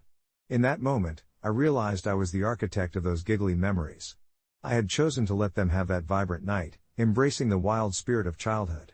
Yet, I couldn't help but glance up at the school in front of me, wondering if tomorrow it would be a soft reminder of Lisa's judgment or a celebration of my commitment to being a good mother. One evening, while sorting through Amelia's backpack, I stumbled upon a handwritten note. It was a small, folded piece of paper, and my curiosity pricked at me. I opened it, and there in her familiar scrawl was a thank you note that made my heart ache with sweetness. Thank you for the best sleepover ever, Mom. You let me have fun and brought smiles to my friends' faces. In that moment, everything came rushing back, the messy fun, the laughter, the absurdity of our midnight snack creations. My heart tightened, a wave of gratitude washed over me, reminding me how becoming a mother had transformed my perspective. As the weeks rolled on, something remarkable happened. I began embracing the idea that nurturing wasn't always about strictness, that it could coexist with silliness, an epiphany that settled comfortably in my mind. The days became a warm embrace of mixed snacks, Saturday movie marathons, and occasional baking soirees where the only rule was if it doesn't look good, it still tastes amazing. It's funny how a sleepover, and all the drama that came with it, could circle back into something nourishing, filling the gaps with laughter rather than tracking rules. With time, I learned to tune out Lisa's opinions and forge my own version of motherhood, one where every smile my daughter wore was worth its weight in sugar. I'd texted Lisa a few times since then, bridging our conversation with casual updates about practice and games, and while she remained polite, the tension between us lingered like an awkward dance. Sometimes, though, I still questioned if I was being too lenient or allowing too much chaos, yet I realized a little chaotic fun, even in the form of junk food, was a gift I was proud to give. On a Sunday afternoon, I brought out the rainbow sprinkles and ice cream, throwing an impromptu ice cream social for Amelia and her friends. They squealed with delight as the ice cream dripped and the sprinkles cascaded over piled high cones. Each burst of laughter felt like a gentle reminder, every day doesn't need to fit into a mold, every meal doesn't need to be perfect. Instead, I learned to celebrate this wild, messy, beautiful phase called childhood, where chaos had its rightful place alongside lessons of moderation. So, was I really the asshole for that sleepover? Maybe a little for being too concerned about the opinions of others, but not for letting my daughter revel in a night of joy. In the grand picture of life, it turned out that love, laughter, and a little sprinkle of chaos were all essential ingredients in crafting lasting memories. As I watched Amelia laugh and play with her friends, effortlessly lost in their bubble of happiness, I knew I was okay with all the contradictions and complexities of parenthood. At the end of the day, I was simply doing my best, and that felt perfect enough. As I settled into the comfortable chaos of our living room, a wave of relief washed over me. The night had transformed from a battlefield of expectations into a tapestry woven with laughter, illuminated by the sporadic bursts of giggles that echoed against the walls, clashing against my doubts like fireworks in the night sky. I sat back on the couch, an oversized bowl of popcorn nestled on my lap, my heart swelling as I observed Amelia and her friends sprawled out across the floor, their individual quirks forming a beautiful mosaic of childhood. I baked those brownies with chunks of chocolate that probably had more sugar than cocoa. They'd turned out to be a hit, their sweet scent melding with the salty popcorn and cheesy nachos that we all started burying ourselves in. Yet, there was still that niggling thought, that seed of insecurity stemming from my conversation with Lisa. Did I really go too far in choosing the menu for the sleepover? Were my intentions, initially pure and joyful, overshadowed by my worry of not fitting the mold of what a responsible mom should be? I wanted to be an influential figure in their lives, an anchor they could return to, but here I was, casting aside the boundary of moderation in this one small area. As much as I prayed my daughter wouldn't be consumed by the judgments of others, I couldn't shake the feeling that I'd somehow let her down by embracing the fun side of food instead of becoming the health-conscious mom. But then I looked again. The sight before me, a pile of pillows and blankets, laughter spilling into every corner, was a reminder of the freedom I'd wanted for her. Each girl had a slice of pizza in one hand and a brownie in the other, cheeks smeared with splotches of melted chocolate. Their bond over those treats felt sacred, a moment stolen from the everyday obligations of being children. I recalled my own sleepovers filled with late-night snacks and whispered secrets, how those nights had cajoled the stars out of me, age-old friendships cemented over laughter and late-night debates about which boy band was the best. "Can we have a dance party next?" Amelia suggested, lighting up with that uncontainable energy only youth can possess. The girls erupted into an agreement, and they jumped to their feet like a pack of puppies. I laughed. A dance party wasn't exactly part of the itinerary. But then, what's an itinerary when you're young and alive? As the music started blaring from the speaker, I got up to join them, hesitant at first, but willing to let the rhythm sweep me into their world. I swung my arms, letting go of any remaining self-consciousness while they twirled around me, losing themselves to the beat. For a brief moment, I was that age again, slipping into the simplicity of life without the weight of judgment. The laughter morphed into a chorus of delight, and in that dance, I felt the gentle reminder that while structure is essential, spontaneity breathes life into our existence. Just then, my phone buzzed, and it was a text from Lisa. "Hey, I've been thinking about what you said and I wanted to apologize for being judgmental. You're doing great, and maybe I have some things to work on too." A warmth spread through me. Maybe my heart wasn't racing as much from my worries tonight. Maybe, just maybe, in this complex world, we were all navigating something wholly imperfect together. As I hit reply, I felt resolute. "Thank you, Lisa. We all have our style. Let's collaborate on the next sleepover." The night wore on, a gentle spiral into laughter and camaraderie. As the girls eventually flopped down onto sleeping bags, sleepy-eyed and full of sugar, I knew that in that moment, I'd created a safe space for them to breathe, to thrive. I slipped into my own refuge of reflection, accepting that I was not just a mom who fed her kids junk food but a creator of memories, a guardian of joy. Behind the cozy chaos, love had poured in, filling every corner. And in that messy, beautiful night, I learned once more that sometimes being the best parent means letting go of the whole right and wrong approach, simply allowing love, laughter, and a sprinkle of fun to lead the way. It started as a normal Tuesday morning, the kind where you barely have time to sip your coffee before racing out the door for work. My job at a modest tech company in Seattle had become my routine. I was programmed to rise, work, and repeat, barely catching my breath in between. It was a dreary day, the clouds thick with the promise of rain, and I settled into my chair beneath the fluorescent lights, half listening to my coworkers' banter about the latest game release and plans for the weekend. That was when it happened, a sudden, loud buzz originating from all our screens, followed by the words flashing in bold, uppercase letters, "Hide." I looked around, stunned. My boss, usually the calm in any storm, froze mid-sentence, his eyes wide. A collective murmur spread like wildfire through the office as coworkers pulled out their phones only to find the same message plastered across social media, news apps, even our personal devices. Panic began to seep in, that creeping sense of dread rooted deep within my gut, as people scrambled to understand what was happening. I live alone, and my thoughts instantly drifted to my neighbor, Mrs. Hargrove, an elderly woman who often relied on my borrowed sugar and occasional help with her garden. After a few moments of confusion, I found myself racing up the stairs, urgency propelling my movements. By the time I knocked on her door, I was shaking. I had already mentally rehearsed a myriad of possibilities. Was this a prank? A glitch? I heard shuffling from inside, followed by her croaky voice beckoning me to enter. Dropping my fear like a heavy coat on the rack, I stepped into her dimly lit apartment. The air was thick with the scent of lavender, a feeble attempt to mask the cooking smells from the night before. Mrs. Hargrove was seated on her threadbare couch, clutching her knitting needles like a lifeline. "Did you hear it, too?" she asked, eyes darting to the window as if the world outside would provide answers. We turned on the television, and the news broadcasters, usually so composed, were stumbling over their words, repeating the message, advising people to stay indoors, turn off their lights, and remain quiet. An inexplicable fear rippled through me. We sat together in comfortable silence, knitted tightly by the uncertainty of the moment, only the occasional crackle of the TV filling the void. My hand found hers, her warmth was a small comfort against the cold that crept into my bones. Hours passed, but the message remained, echoing in my mind, urging everyone to hide. I thought of how many times I'd taken her for granted, how our chats of mundane things, weather and gardening, had become my escape.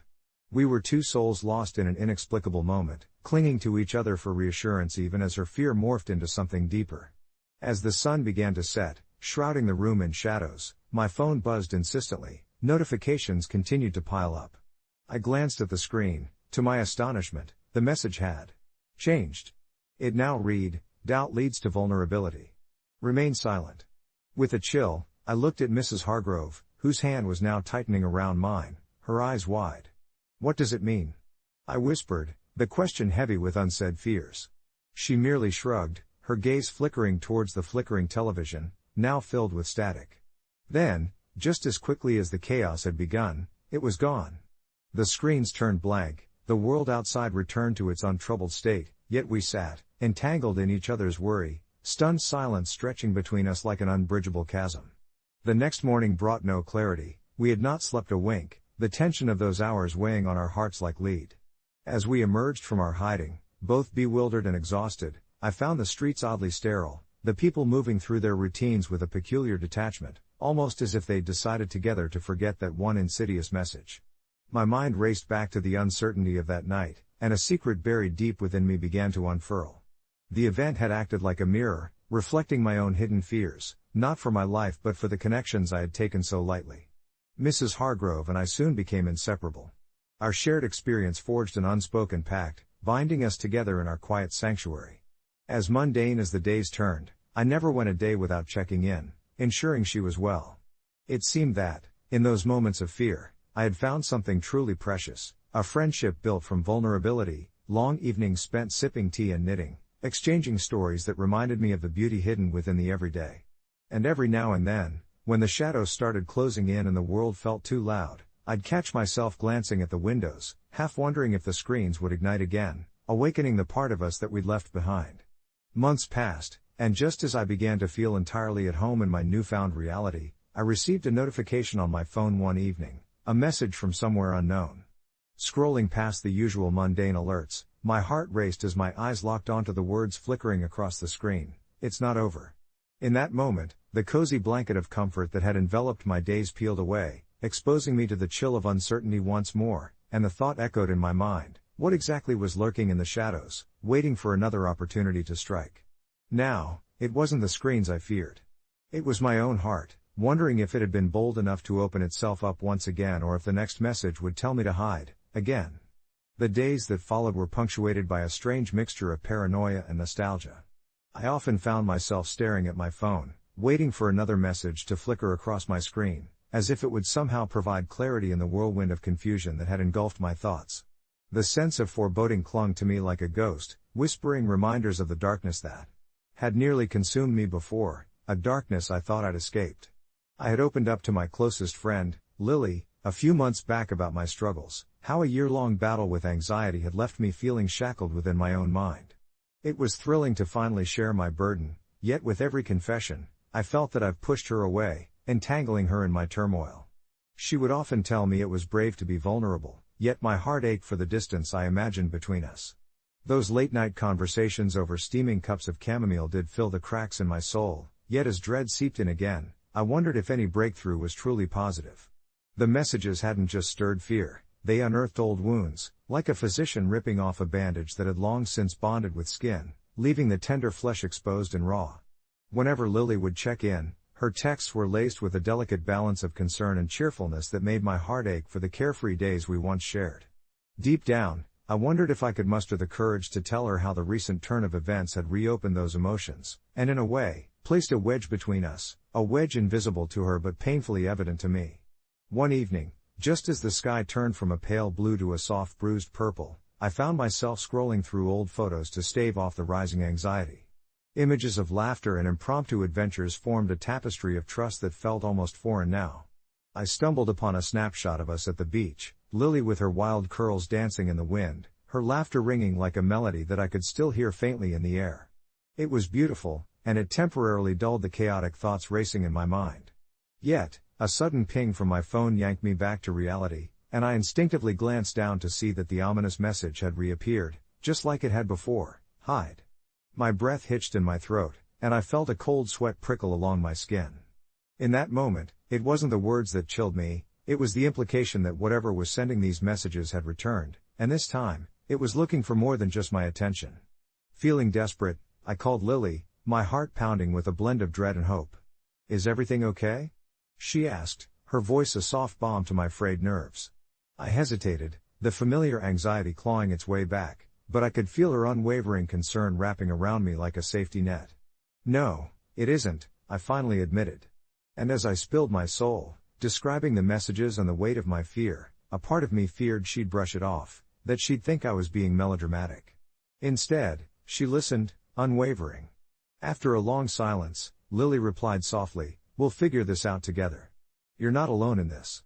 Just hearing her say that made a warmth bloom in my chest. Perhaps I had misjudged our connection, believing the heaviness in my heart had dimmed my light enough to distance us. But there. She was, steadfast and true, reminding me that not all shadows had to be faced alone. Over the next few days, we navigated this precarious situation together. We dived into threads of conversation, piecing together the cryptic messages that seemed to proliferate overnight. Lily encouraged me to document each one, treating them as clues in a puzzle. As we turned our fears into a project, our bond grew stronger. We spent nights on the phone, diving into the mystery, allowing it to infuse a sense of purpose that we both desperately craved. And then, one fateful night, as I lay in bed flipping through the accumulated screenshots, ready to drift into sleep, something unprecedented happened. My screen lit up, and the words that gripped my heart broke like the dawn cracking through the dark: hide. But not from what you think. Confusion swirled through me, the word but felt like a key unlocking something deeper. Hiding from what?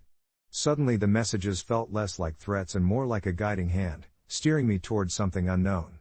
As I filled with determination, I snapped a photo of the screen and sent it to Lily, who replied almost instantly, fired with excitement rather than fear. "It's a clue. We need to figure out what this means." There was a long pause on my end as I considered the implications. What if this was the turning point? What if whatever darkness had clung to me now had turned itself into a riddle, daring us to explore rather than cower? As we brainstormed possible meanings, an idea began to take shape in my mind, a quirky venture through local urban legends, a path that could lead to scattered pieces of the puzzle hidden throughout our town. The notion that the world wasn't just void of shadows, but also alive with the stories of others, breathed a sense of exhilaration into my soul. We had started something larger than ourselves, twisting dread into a shared adventure and recalibrating our relationship with each word we scrawled over old maps, feeling like true detectives across a mosaic of vibrant stories waiting to be unveiled. Perhaps I was slowly embracing the shadows, not as a harbinger of despair, but as a canvas upon which new experiences could be painted. The messages weren't just warnings, at least, not entirely. They became gateways to an old friend and a reminder that even when darkness loomed, there was light to be found in unity, adventure, and courage. And as I shut my eyes that night, I held on to that thought, the thrill of the unknown blossoming within me, not as a threat but as an invitation, a chance to rewrite our story together, one hidden message at a time. The next morning greeted me with a hesitant light creeping through the curtains, softening the edges of the trepidation still clinging to me like a heavy mist. Instinctively, I reached for my phone, half expecting another cryptic message waiting for me, but this time there was nothing, just the dull maintenance of my usual notifications. The absence of alert from the screens around me felt oddly louder than any of the messages I had previously seen. As my caffeine-fueled thoughts began to swirl, I considered how I would address Lucy. She had been a pillar of strength throughout this bizarre ordeal, sharing her own fears and curiosities with me over late-night cups of tea. Together, we had spent countless hours unraveling the mysteries woven into those chilling notifications, our conversations bridging the gap between the surreal and the rational. "It's not over," I whispered to myself, a confession of my lingering anxieties, as I prepared to head to her apartment for our usual Saturday brunch ritual. The sun had risen to its rightful place in the sky, but a nagging sense of foreboding remained, reminding me that beneath the tranquil surface, there was an unsettling current waiting just to be recognized. When I arrived, Lucy was already seated at the table, her fingers wrapped around a steaming mug as she gazed out at the colorful leaves dancing in the autumn breeze. There was a look of pensive serenity on her face, and for the briefest moment, I wished I could share that calmness. But as I slid into the chair across from her, I could feel the weight of the past few days clash against the warmth of her smile. "Hey, you," she said, her voice bright, "I was just thinking about how wild it was that we both got the same notification last night. Did you freak out too?" A laugh bubbled up from my throat that was more nervous than amused, yet I could see the sincerity in her eyes. "It's crazy, right? I mean, not just what it said, but how it makes you feel, like we're being roped into something much bigger than ourselves," I replied, glimpsing the unease that lurked behind her smile. With each shared moment, each comforting caress of friendship, I began to lose some of the tension that had tightened its grip on my chest. Over pancakes drizzled in syrup and steaming cups of tea, we ventured deeper into discussions about the messages, what they could possibly mean and how they seemed to weave in and out of our lives, like a narrative tether tying us both to something greater. The hours rolled by, merging laughter with serious contemplations, as we mapped out a series of possibilities. By the time we finished our brunch, a plan had begun to form, an exploration we were both willing to embark on. We would confront this strange phenomenon together, stepping beyond the comfort of our homes into the realm of the unknown, equipped only with our wits, a shared sense of adventure, and the lingering warmth of our connection. In the days that followed, we gathered intel, combed through our social media feeds for clues, and reached out to others who had experienced similar eerie messages, weaving a network of support that spanned far wider than we anticipated. Then one evening, as twilight wrapped the world in a shimmering whiff of mystery, we received a different kind of message. This one appeared on our phones with an urgency that pulled at the beads of fear and excitement strung within us. "Find the light." My heart raced at the implications. What did it mean, finding light? Was it a physical location or a metaphorical endeavor? Both Lucy and I felt the thrill of plunging into uncharted territory, an adventure where we would become co-authors of the story the universe had chosen to share with us. We centralized our efforts to the town's old library, a labyrinth of dusty tomes and forgotten relics that had fostered many youthful imaginations. There, beneath the worn shelves, countless lives had intersected with stories that lingered in the margins, a serene backdrop for our quest.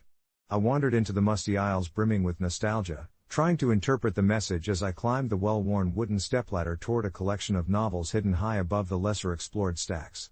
It was a slow and meaningful search, our hearts synchronized, tinged with an understanding that what we sought wasn't just an answer but a piece of ourselves amidst the chaos. It was Lucy who discovered it first, a small brass lamp hidden behind a thick volume of poetry, retreating silently from the world but undeniably beckoning us to turn it on. As the electricity coursed through its threads, a warm golden hue expelled shadows from the corners of the library, melting them away like whispers in the night. And it was in that light, amidst the stacks surrounding us like an embrace, that we felt a pulse of reassurance thrumming through our hearts. The messages had never been solely about warnings or reminders to hide, they had been guiding us toward the light, the very essence of connection, friendship, and courage to face whatever lay ahead. As I stood there, my fears unfurling like dried leaves in the breeze, I turned to Lucy, whose smile sparkled brighter than any flickering screen. We were no longer simply ghostly passengers caught in the web of fear, we had woven ourselves into a vibrant tapestry of camaraderie, ready to face whatever mysteries awaited us. The realization struck me profoundly, and as I closed my eyes in gratitude for her presence, I understood that this was just the beginning of a new adventure, a chance to embrace the unknown together, not as separate entities but as two hearts, one journey, united under the gentle warmth of the light we had found. In the days that followed, the world outside continued its rhythm, blissfully unaware of the small spark of light we had ignited in our own lives. I often felt the thrill of messages flickering across screens, but now they were no longer sentences of fear. Instead, they transformed into whispers of adventure, encouraging exploration anew. Perhaps the forthcoming challenges would come with shadows, but armed with the knowledge that even darkness could illuminate paths yet unknown, I felt more than ready. And with Lucy beside me, I realized we were not merely searching for answers. We were crafting a narrative of resilience and hope, one that welcomed and embraced the shadows, because sometimes, it was within those dark corners that the flickers of light just waited to be found. As I nestled down on that soothing evening, the comfort of the day wrapping around me like a tender embrace, my heart no longer raced with uncertainty. Instead, it thrummed steadily in a newfound harmony, a gentle cadence whispering that whatever came next would be worth every step taken. And perhaps, just perhaps, the next message would not carry an admonition to hide but an invitation to explore, breathe, and embrace this beautiful tapestry of existence we continued to weave together. I never thought I'd be the one to put my foot down in our friend group, but here I am, standing on a precipice of sorts, caught between loyalty and discomfort. I'm Sarah, and I've been friends with Mike, Jess, and Clara for over a decade, since our awkward high school days. We've shared everything from triumphs to heartbreaks, always finding solace in each other's company, until house rules turned the company into a battlefield. It all started when we began hanging out at Mike's place more frequently. At first, it felt like an extension of our usual get-togethers, filled with laughter and shared snacks. But then, as the weeks turned to months, I started noticing little things: the strict silence during movie nights unless you had a comment worthy of praise, the way he would glance at his watch if someone went over their allowed time in the bathroom, and the unsolicited critique of how my coffee preference was too frivolous for an adult. It bugged me more than I wanted to admit, but I convinced myself it was just his quirk, something we could laugh about later. However, as the restrictions mounted, no arguing over board games, no using your phone unless it was for him, I began to see the cracks in our camaraderie. Jess and Clara were as uncomfortable as I was. I remember one night, sitting on the sagging couch, the air thick with tension as Mike launched into another diatribe about etiquette, and I felt my heart racing. After a particularly stifling evening, I brought it up to the group. "Do you think we should say something?" I asked, my voice carrying a hint of hesitance. Clara chewed her lip, glancing at Jess, who nodded slowly. We weren't mad at Mike for being himself, we just didn't want to live under a magnifying glass that forced us to tiptoe through every gathering. That's when I suggested we take a break from his house, for our own sanity, really. It's not about excluding him, it's about preserving what we've built together, I argued. They agreed, albeit hesitantly, and we decided to meet at Jess's place instead. The first time we did it, there was a relief that washed over us like an unexpected breeze. We chatted freely, erupted in laughter without checking the clock, and the pulse of our friendship returned. But, of course, Mike found out. I still remember the way his face twisted when he confronted me, hurt spilling out of his eyes like an open wound. "So, you don't want to hang out at my place anymore?" he asked incredulously, and I felt the guilt creep in. "It's not that, it's just..." I stumbled, realizing how fragile friendships can be. Our conversations became a series of circular debates after that, like two opposing trains on the same track. I didn't want to hurt him but felt compelled to stand my ground. Over the weeks that followed, the group dynamic shifted. While Jess and Clara enjoyed the newfound freedom, I found myself stuck in a loop of guilt and worry. What if we ended up pushing him away entirely? That thought haunted me, casting a shadow over our fun times. We tried inviting him to join us, but he'd show up with an attitude. It was just off. Little jabs, remarks about our advanced carefree spirit, and things that made it clear he was petulant over our decision. I wanted to talk him into understanding that it wasn't about him, it was about the environment. Yet, every time I opened my mouth, words felt inadequate. The tension simmered like a pot on the verge of boiling over. Some nights, lying in bed, I thought about how friendships evolve. I wondered if I had crossed a line, whether I truly was the asshole. In my heart, I wanted to say no. I believed compromise is part of any relationship, but I never had the guts to confront Mike again, fearing it would unravel the fragile thread holding us together. Looking back now, I realize it took months of distance for us to finally communicate properly. We met up again for coffee, at a neutral spot because the house rule debates just got way too heavy, but this time, the walls were down. We could finally talk about how our friendship had changed without the pressure of the rigid rules. There was still hurt, okay, a lot of hurt, but also a willingness to listen. We discussed boundaries, about what felt comfortable, and, strangely enough, Mike confessed how much he feared being left out. Somehow, through all the misunderstandings, we found common ground. It's a messy process, friendships, but I think we're on the way back to being whole again, or at least learning how to navigate this new chapter together. One thing's for sure, though, I'd never advocate for ghosting a friend over house rules again. As I sit here reflecting on all that's happened, the weight of that weekend is still with me, heavy yet oddly uplifting. I thought letting go of the rigid house rules would lead us to a happier place, but seeing how it unraveled initially had me questioning my instincts. The truth is, Mike's home had always been our sanctuary, a gathering spot where laughter echoed late into the night. But it was also a space where unspoken tension lingered, hovering above us like a dark cloud just waiting to rain. When I encouraged the group to rethink our visits, stating that the rules about food and drinks, even how we talked around certain topics, were stifling, I felt more like a provocateur than a friend trying to protect our dynamic. When we finally confronted Mike together, it felt like peeling back layers we'd been adding to ourselves over the years. Words flowed as we sat in the living room, the familiar walls lined with photos of memories that now felt tainted by our recent rifts. I watched as Mike's face shifted from hurt to confusion and then slowly to realization. I could see that we weren't just addressing rules, we were unpacking insecurities and meticulously wrapping each other in empathy. The feeling of isolation I'd sensed in him, an atmosphere thick enough to choke on, dissolved into light when he shared that he feared being left out, that he'd built those rules as a safeguard but had instead trapped himself in us. When we spoke about boundaries, I felt a sense of catharsis. It was remarkably humbling to see Mike's vulnerability wash over him like a tide, and I reflected on how often I'd felt the same dread of being uninvited or merely ignored. There was a rawness to those conversations that left us breathless, yet relieved in an odd way, like a storm finally clearing. One by one, we shared our own burdens, the little things that built up over time, creating resentment. A sense of understanding formed between us, like an invisible bond tightening with each confession. By the end of our heart-to-heart, we dismantled the fear-based structure of our friendship to make room for something more authentic. Though there was still a long way to go, hurts can be stubborn like weeds in a garden, we promised to work through them together, to navigate this way forward like a group of explorers hunting for new paths in familiar woods. I might not have all the answers, but one thing became abundantly clear: I didn't want to lose our connection over something so fundamental as house rules, which, when you peel back the layers, stemmed from fears both spoken and unspoken. As I look back now, I feel relieved that we could transform dysfunction into an opportunity for deeper bonds.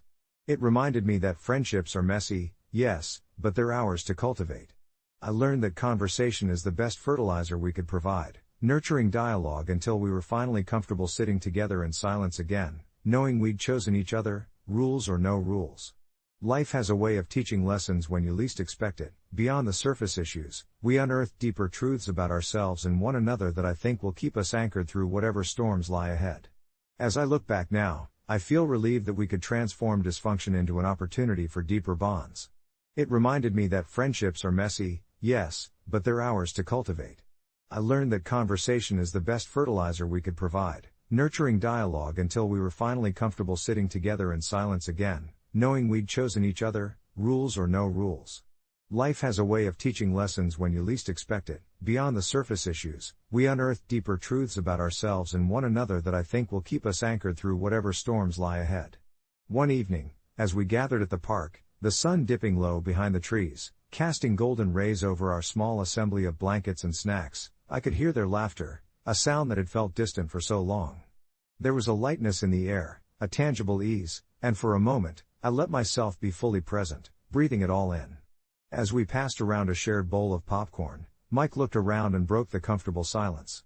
"You know," he said, tossing a kernel into his mouth, "I had this idea that all of you were ganging up on me when you started coming over less often. I thought I was the nuisance." His laughter was half-hearted, but it kicked off a cascading effect, each of us nodding along as we revealed our own misunderstandings, our own doubts that had turned into insecurities. It turned into a revelation, a realization that we were all human, each guarding things that shouldn't be bottled up. I remember feeling a swell of gratitude wash over me, realizing that this group could survive the rough patches, that we could be honest without fear of judgment. It felt oddly cathartic, acknowledging those feelings rather than letting them fester. Then Christine, who had been mostly quiet, chimed in with a shaky but determined voice, "We've all felt anxious about something, haven't we? Whether it's about being too clingy, or feeling like we don't belong." The honesty hung in the air, a unifying thread that wove us closer. I saw lighter sparks in their eyes, each of us willing to step outside our comfort zones for the sake of our friendship. I felt lighter too. Maybe this was how growth looked, sometimes jagged, sometimes beautiful. The next week, we organized a board game night, a perfect excuse to hang out without the shadows of rules hanging overhead. We laughed, we argued over game pieces, and at one point, Mike playfully accused me of cheating, but instead of letting it spiral into an argument, I laughed it off. Okay, guilty as charged. Then we both burst into laughter, and it felt like every uncomfortable moment from the previous weeks had burned away, just smoke dissipating into the night sky. I packed my things to leave that evening, and as we said our goodbyes, I felt a genuine warmth. We shared a group hug, an unspoken agreement that we'd keep fighting for this thing we had, however imperfect. I hoped we'd learn to communicate enough that no one felt left out or diminished again. As I walked back home, under a blanket of stars, I smiled at the thought of what we'd built, a bridge over a tumultuous river instead of letting it swallow us whole. Life might throw more storms our way, but now at least, we had boats together. I resolved to never forget that conversation is magic, and in a world where people often ghost each other over differences, we chose connection instead. As I settled into bed that night, I felt something bittersweet creeping in, an acknowledgement that while we had made progress, we were still a work in progress ourselves. But maybe that was okay, too. We'd navigate this new chapter together, collected not as perfect friends but as imperfect allies in this life, and I was more grateful than ever to be on this journey with them. It's funny how a single moment can change everything, especially when you've poured your heart and soul into something that ultimately feels like a grand betrayal. I've been a dedicated fan of the show Through the Veil since its first season, drawn in by the intricate world building and the intricate relationships between characters. Each week, I'd gather with my small circle of friends, popcorn in hand, eagerly speculating about plot twists and character arcs. The show was more than just a pastime for us, it was a tapestry where our own experiences wove into the complex narratives playing out on our screens. But then came the final season, a season that was supposed to tie up years of storytelling in a satisfying bow.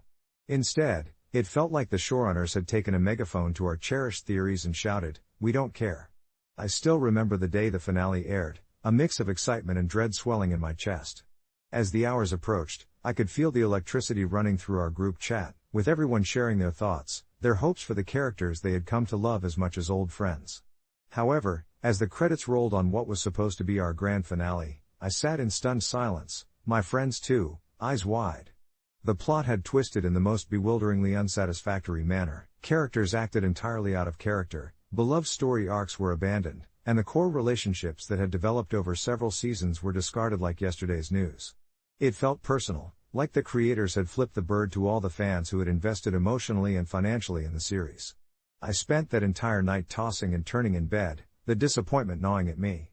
Everyone else seemed to shrug it off, chalking it up to artistic freedom, but I couldn't shake the sense of betrayal. I finally decided to write an impassioned letter to the network, pouring my heart out about the discontent amplifying among the fanbase, wondering if they understood the consequences of their choices. Deep down, I knew it was just a show, but as I watched my friends spark up the next day about a different series, a hollow feeling settled in.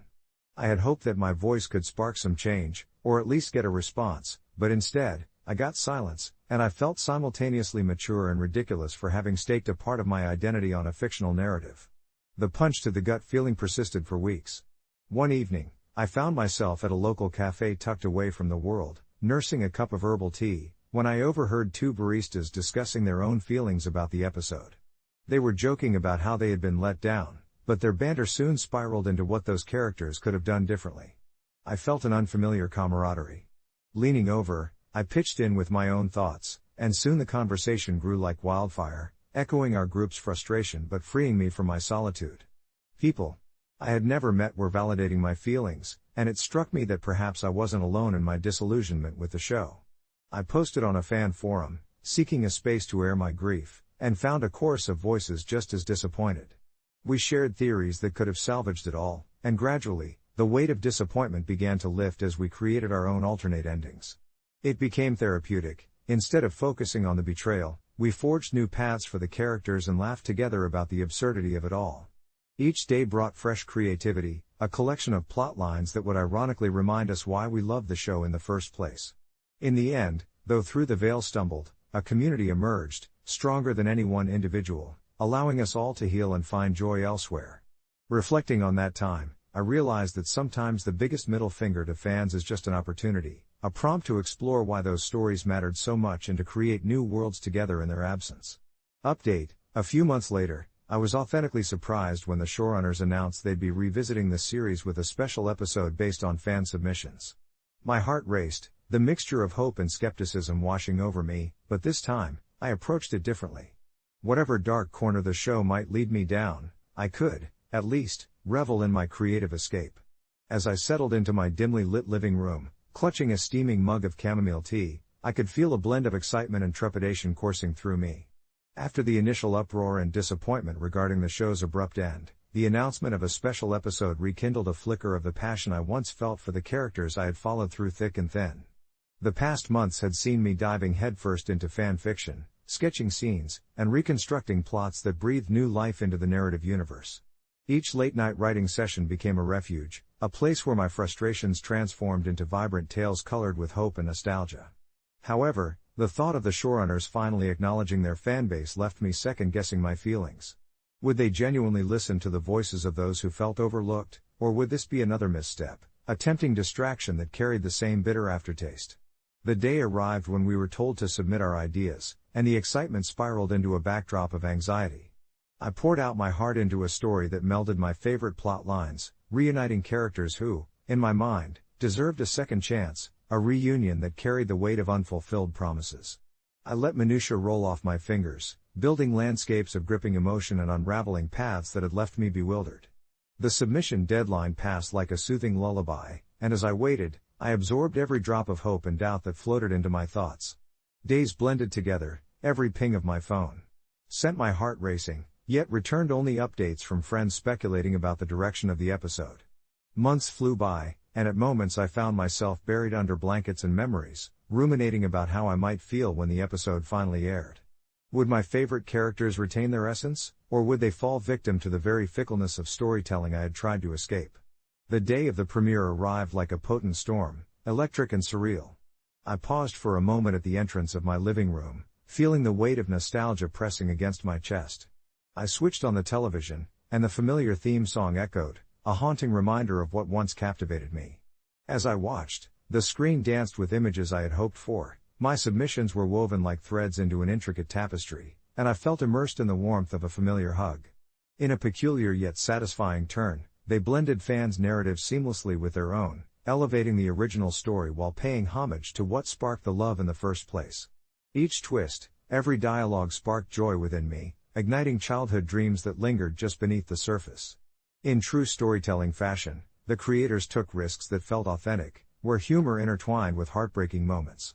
I could feel my heart racing in tandem with the characters' journeys, their growth compelled me, igniting a fierce desire to cheer for them all over again. When the credits rolled, I finally exhaled, realizing I didn't just witness the episode, I had partaken in a celebration of community and creativity, a shared understanding that transcended mere entertainment. It was an articulation of everything I had yearned for, dreams woven collectively, which I thought might only ever exist in my notebooks. In the aftermath, I felt lighter as I tossed around ideas among my friends about potential next chapters for the characters. We laughed and critiqued, built and deconstructed narratives with warmth and intimacy, reclaiming the stories in our own ways.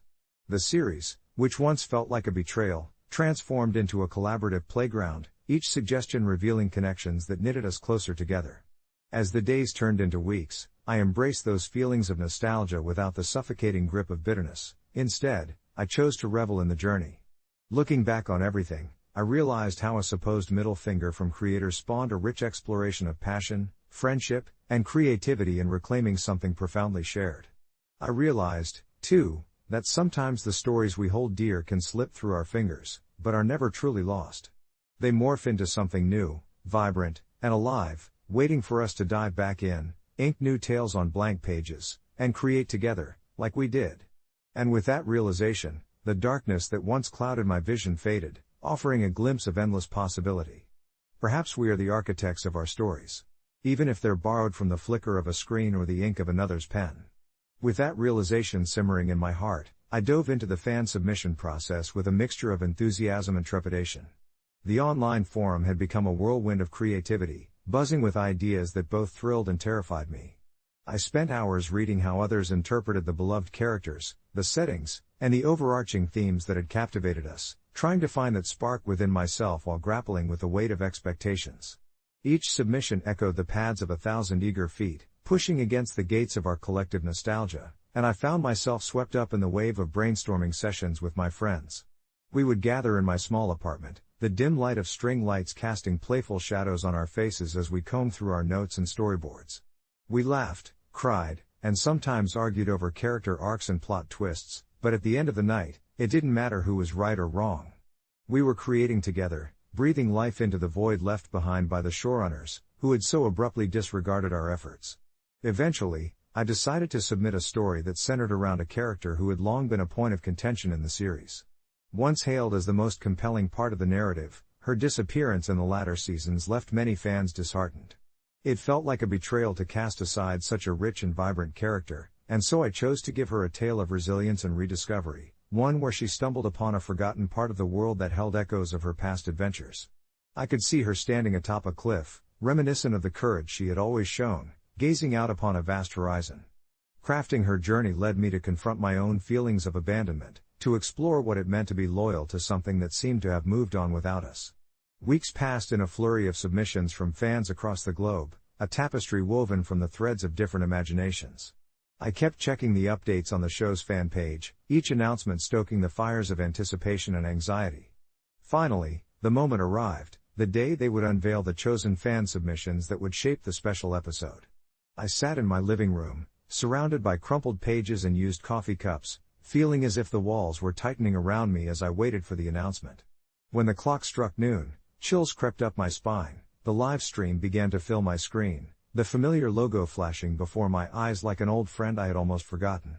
As the showrunners shared their gratitude for the outpouring of creativity from fans, my heart pounded anxiously in my chest, each beat a reminder of how vulnerable this experience had made me. They began revealing the titles of the chosen stories, and each name echoed my growing hope, a series of breaths caught in my throat. My fingers tingled with disbelief when the host announced my submission, and for a moment, I felt suspended in time. The world outside faded away, the disgrace of the past replaced by a sense of belonging and validation. I had poured myself into those pages, and now, here I was, about to see my words transformed into a living, breathing segment of a universe that once seemed out of reach. The special episode was set to air a month later, but what lingered longer than the excitement was a profound shift within me. I had realized, through the act of creation, that storytelling possesses an innate power, one that connects people across their myriad experiences and fragmented relationships. I had become part of a community that thrived on shared passion, rebuilding something we loved from the ground up. The day the episode finally aired felt almost ceremonial. I gathered my friends once more, this time transforming my home into an impromptu viewing party, the air thick with anticipation and the scent of popcorn. As the episode unfolded, I watched with bated breath. The familiar score began, and with it, a wave of nostalgia washed over me. My heart swelled as my character emerged on screen, her story intertwining beautifully with the beloved narrative threads that had initially captivated us. It was as if our plans had harmonized with the creator's vision, creating something richer and deeper than any single contribution.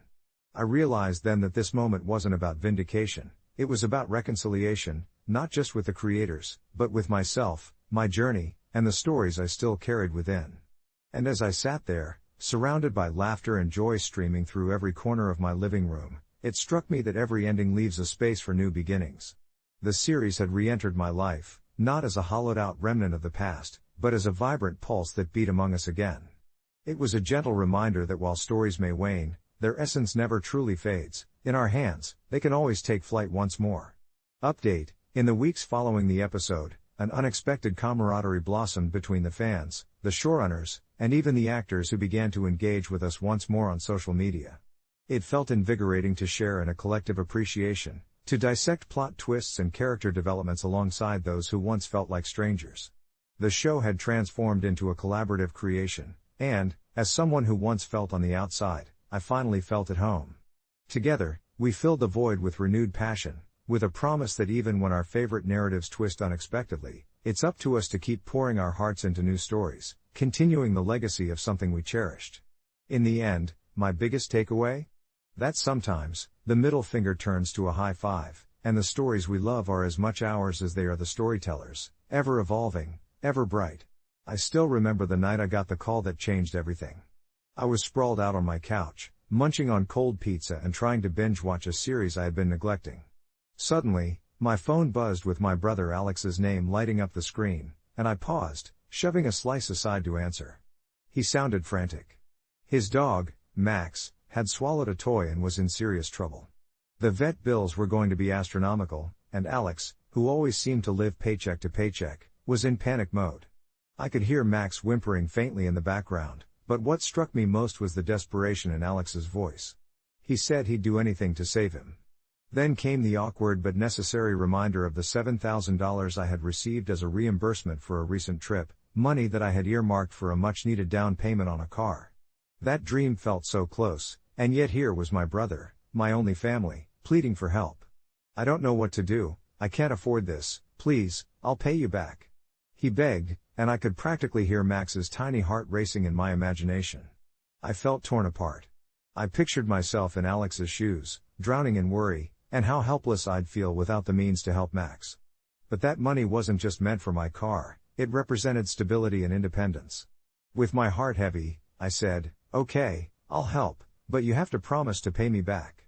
The relief in his voice was palpable, but it left me with a knot in my stomach because I knew I was setting aside my own needs, yet another instance of playing the role of the responsible sibling.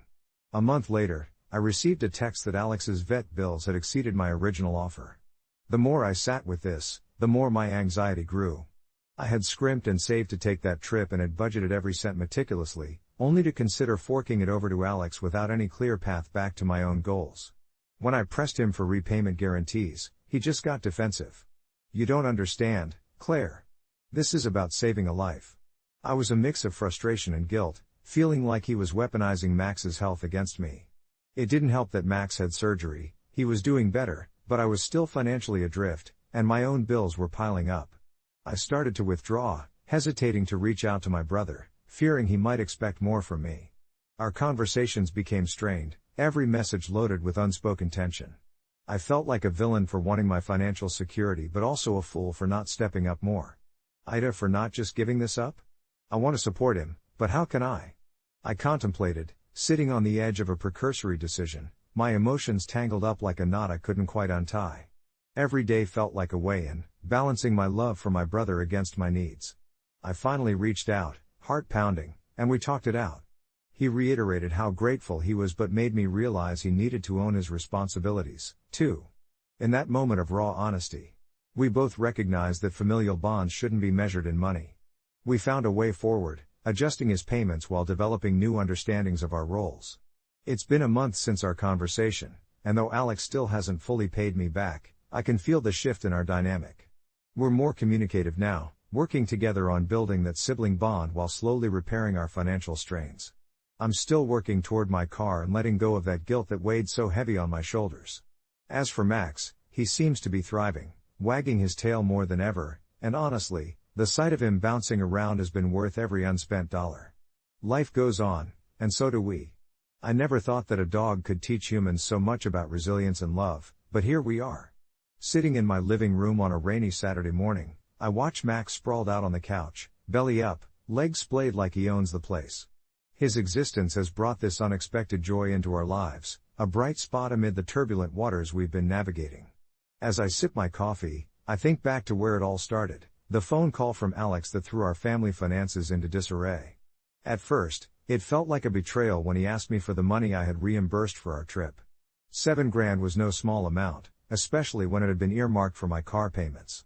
But the moment he voiced his concern about Max's health, suddenly I wasn't just considering my expenses, I was wrestling with the moral weight of my decision.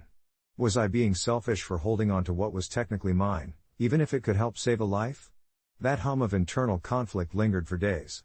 I remember pacing my apartment late at night, phone in hand, my mind racing with thoughts of Alex's mounting vet bills and the reality of Max's situation, a mix of concern for my brother and the loyalty I felt toward my own responsibilities. Our late-night conversations grew more profound, more vulnerable. I started understanding that Alex wasn't just my brother but also a guy who felt trapped, scared, and desperately in love with his dog. It shifted something in our relationship. My decision not to transfer that money immediately felt like an anchor in this new, tumultuous sea we were sailing. Over time, as I slowly began to find my footing again through little jobs and gig opportunities, I'd worked out a plan to address my own financial concerns without abandoning him completely. I agreed to help him with a fraction of the costs because I knew that Max's well-being weighed heavier on his heart than any financial burden I was carrying. Then there was that one Saturday morning after Alex had worked late into the night just to bring in some extra cash. I could see the exhaustion drawn on his face. I made us both a hearty breakfast, scrambled eggs with toast and avocado, and set it on the kitchen table. The smell of the coffee brewing and the sizzle of the eggs seemed to wake him from a stupor, and as he sat down, I could feel the tension easing between us a little more. "You didn't have to do this," he said, rubbing his eyes. "I'm fine managing on my own, you know."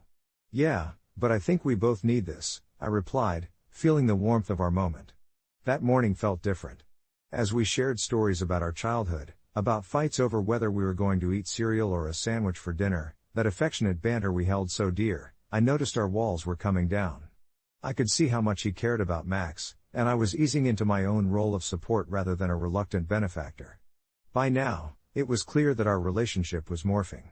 Thanks to late-night chats, hearty breakfasts, and those small decisions to be there for each other, I could finally release the tension built up from those days of resentment and guilt. As the weeks rolled on, I found that seeing Max bounce around with energy made the guilt of not having my car more bearable. Each evening, I would join Alex on walks with Max, enjoying the fresh air. We'd talk about silly things, music, movies, and his latest attempts at becoming a TikTok sensation. I never imagined the world of dog stardom could be so competitive, but seeing him get more animated discussing it lifted my spirits. And sure, things aren't perfect yet. There are still disagreements about finances and the lingering edge of unfulfilled expectations regarding repayment, but we're working through it together. It's less of a transaction and more about reconnecting. We're nurturing our connection instead of guarding our pockets. I still want my car, and I still don't have all my ducks in a row financially, but I've come to realize that there's something more valuable in these moments with Alex and Max. Life is messy, and sometimes we end up in these tangled webs, but as I stare at Max now, I recognize that we're all figuring it out in our own time, one paw, $1, and one fragile bond at a time. The sun was setting, casting a golden glow across the living room where I sat with Alex, both of us fully enveloped in a narrative that was still very much in progress. Max, his soft golden fur catching the light just right, lay sprawled on the floor, blissfully unaware of the intricacies of human transactions and expectations. The vigor with which he played with his squeaky toy felt like an innocently perfect metaphor for the simplicity we all sometimes overlook. It was moments like this that made me realize how worth it was to prioritize relationships over finances, no matter how tempting it was to cling to the cold, hard numbers that dictated our realities. I glanced at Alex, who was focused on his phone, probably debating whether to text the veterinary clinic about Max's follow-up appointment. There was a new tenderness to our interactions. The shadows of previous conversations no longer seemed to linger like an unwelcome cloud above us. Instead, they were softer now, like hints of rain, bringing life to dry earth. "Hey," I said, breaking through his concentration. "You know I'm proud of you, right? For making decisions that are best for Max." He looked up, surprise flickering across his face momentarily before his features settled into an almost shy smile. "Yeah? Thanks," he replied, rubbing the back of his neck, a young habit he hadn't outgrown. "Sometimes it feels like I'm just flailing around," I chuckled, shaking my head. "We all are. And flailing is totally okay. Just means we're trying." The energy in the room shifted again, a sort of understanding settling in the space around us. It was a reminder of our childhood days, silly but honest adventures where flailing often resulted in laughter. With each conversation, we shared not only the events of our days but also our vulnerabilities, our doubts. I found solace in sharing my worries about my finances. Sometimes I would even admit my lingering desires for that car while Alex voiced his fears about the vet bills piling up and how they would affect his already meager budget. Yet, there we were, two adults learning that money isn't the core of our bond but merely a side note. As if on cue, Max leapt up, capturing our attention as he chased his toy across the room, skidding slightly as he turned a corner too quickly. "Super dog," I shouted playfully and tossed his ball toward the kitchen. His excitement was infectious, and for a few moments, we watched him, both of us chuckling at the silliness of it all. It wasn't lost on me how Max had somehow tethered us back together in a way that money never could. He was family, and sustaining him meant nourishing our relationship too. There was still a long road ahead. I could feel the weight of unfulfilled promises and unpaid bills lingering, but each day of shared responsibilities felt like a little victory. I had let go of the need to keep precise accounts between us. Our relationship was worth more than dollar signs. Instead, I focused on being there when Alex called for moral support and being flexible when it came to managing my own financial expectations. Weeks went by and the dynamic continued to shift from necessity to genuine connection. Sometimes, while Alex was working late or volunteering with Max at the local shelter, I'd steal moments for myself, negotiating my own budgets, trying to find a way to carve out a new sense of financial independence. Instead of pressuring myself to rebalance the scales, I began to find joy in little luxuries, a fancy coffee after a long day or a new book to immerse myself in. It wasn't about recklessness but rather a practice in nurturing my own happiness alongside my obligations to my brother and his dog. One evening, sprawled comfortably on the couch, Alex and I watched an old movie together, the kind that stretched between dramas and comedies, filled with awkward pauses and inopportune moments. Max was nestled between us, snoring softly as we munched on popcorn. I felt a serene sense of contentment washing over me. It struck me that the burdens I thought were too heavy to carry were lightened even just by sharing the journey with someone else. I didn't know if I would ever get that car, and honestly, it started to feel relatively trivial against the backdrop of healing that was happening. Each time I saw Max bounded around, or caught a glimpse of Alex's genuine laughter, I recognized that the recalibration of our lives didn't need to revolve around a reimbursement of $7,000 after all. As the credits rolled and the room was filled with warmth from the setting sun, I smiled, grateful for both the challenges and the small victories that continually reshaped my understanding of family and commitment. Whatever came next, be it car ownership or new financial goals, would ultimately be secondary to the connections made, patched up, and reinforced through this journey of shared learning, love, and, of course, one wagging tail at a time. I never thought my family's will would unravel like a cheap piece of yarn, but here we are, sitting at our cramped kitchen table under the flickering light bulb that's a bit too yellow, discussing the accusations that have turned my whole world upside down. My brothers and I grew up idolizing our two uncles, who were the quintessential cool relatives, full of jokes, stories about their time in the military, and life lessons that felt like gold on summer afternoons. Our family gatherings often felt like a circus, laughter, potluck dishes that were barely edible, and the feeling that we were connected by something unbreakable, woven tight through years of shared experiences. But as my parents aged, the family dynamics began to shift in unsettling ways. The whispers started when my parents, both long retired and now comfortably settled in a quiet life, began discussing their estate plan.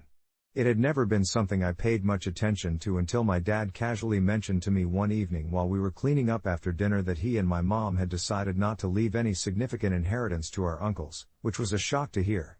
"We worked hard for what we have," he said, and I could tell he was a little offended that his brothers would presume otherwise. It made sense, right?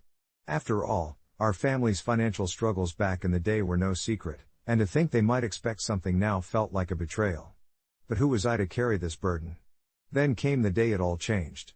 The kitchen remained silent, the kind of silent that presses heavily against your chest, until my older brother, Jason, unexpectedly burst in with the kind of energy reserved for someone who has just discovered the cure for a long-standing disease. He proclaimed he had heard from one of his friends about my Uncle Mark planning a family reunion and was hellbent on incorporating discussions about inheritance into the festivities. It felt crass to me, the idea of talking about money amongst all the laughter and nostalgic reminiscing, but it was as if I were in a play where I could either choose to speak my lines or just freeze on stage, utterly paralyzed by the impending drama. In my heart, I knew I should tell them, but the thought of being the one to drop that bomb was unbearable. Days passed, each one heavier than the last, while I kept my secret, debating whether to alert my uncles or to let them assume that something profound would come their way. The thought of my father's words rang in my mind, "Don't let them think they can take what's ours," and part of me held onto that sentiment with a grip stronger than iron. I started to feel guilty, especially when I noticed how quiet the uncles were whenever they visited. The usual banter gave way to awkward pauses as they sidled up to the kitchen counter, waiting for a slice of my mom's famous apple pie and, perhaps, a hint of what was to come. One afternoon, I couldn't take it any longer. I texted my uncles to meet with me for coffee, hoping against hope that I could muster the courage to be straightforward, to be the one to break the news gently, perhaps even offering them some semblance of understanding. They showed up on a Tuesday morning, both eager and slightly skeptical. The cafe was quaint, light flooded through the large windows, and as soon as we sat down, I found myself staring at the cup of steaming coffee in front of me, their expectant eyes glancing between me and the pastry display. My mouth felt dry when I finally spoke, the words catching like thorns in my throat, unsure how to wrap them in kindness. I told them about my parents' decision, watched their faces shift from curiosity to disbelief, and then dismay. Mark, in particular, looked wounded, like I'd trampled on something sacred. "We've always been family," he said, his voice a mix of hurt and disappointment. "How could they do this to us?" I felt every inch of that guilt stab deep. The conversation spiraled, and by the time we parted, my heart was heavy with regret and concern. Days turned into weeks as the awkwardness settled like dust in the corners of our once bustling family gatherings. Neither my uncles nor I could bridge the emotional chasm that had suddenly appeared. Each time they visited, they'd hug me but linger a second longer as if waiting for an apology or some clarification that I just couldn't offer. My brothers and I spoke often about the rift, our conversations tinged with uncertainty about whether we'd created an irreparable divide between our family factions. Soon, my parents caught wind of the tension, and I knew they felt the strain, their content lives now shadowed by the repercussions of their decision. Finally, after a particularly strained holiday dinner, I sat down with my parents and laid everything out, the tension, the questions from my uncles, and how much it pained me to face them each time without a resolution. To my surprise, they listened quietly, expressions unreadable. After a long pause, my father finally sighed, "Maybe we should talk to them, clear the air." And it struck me then how refreshing honesty could be, how liberating it felt just to strip away the weight I'd shouldered alone. A few weeks later, my parents called my uncles over for dinner, and we all sat together, the kitchen table once again laden not just with food but with a sense of collective apprehension and hope. When the discussion turned to the will and my uncles had been given the full context of my parents' perspective, things changed. I watched as they spoke, voices rising and falling with emotion, laughter and sorrow spilling forth in equal measure. It became clear that bonds could stretch and twist but wouldn't easily break if we chose to approach each other with empathy rather than fists clenched in anger. With each shared story about their upbringing, about what our family's legacy meant to them, I felt the air lighten, the invisible walls we'd built around ourselves, slowly crumbling with every word spoken.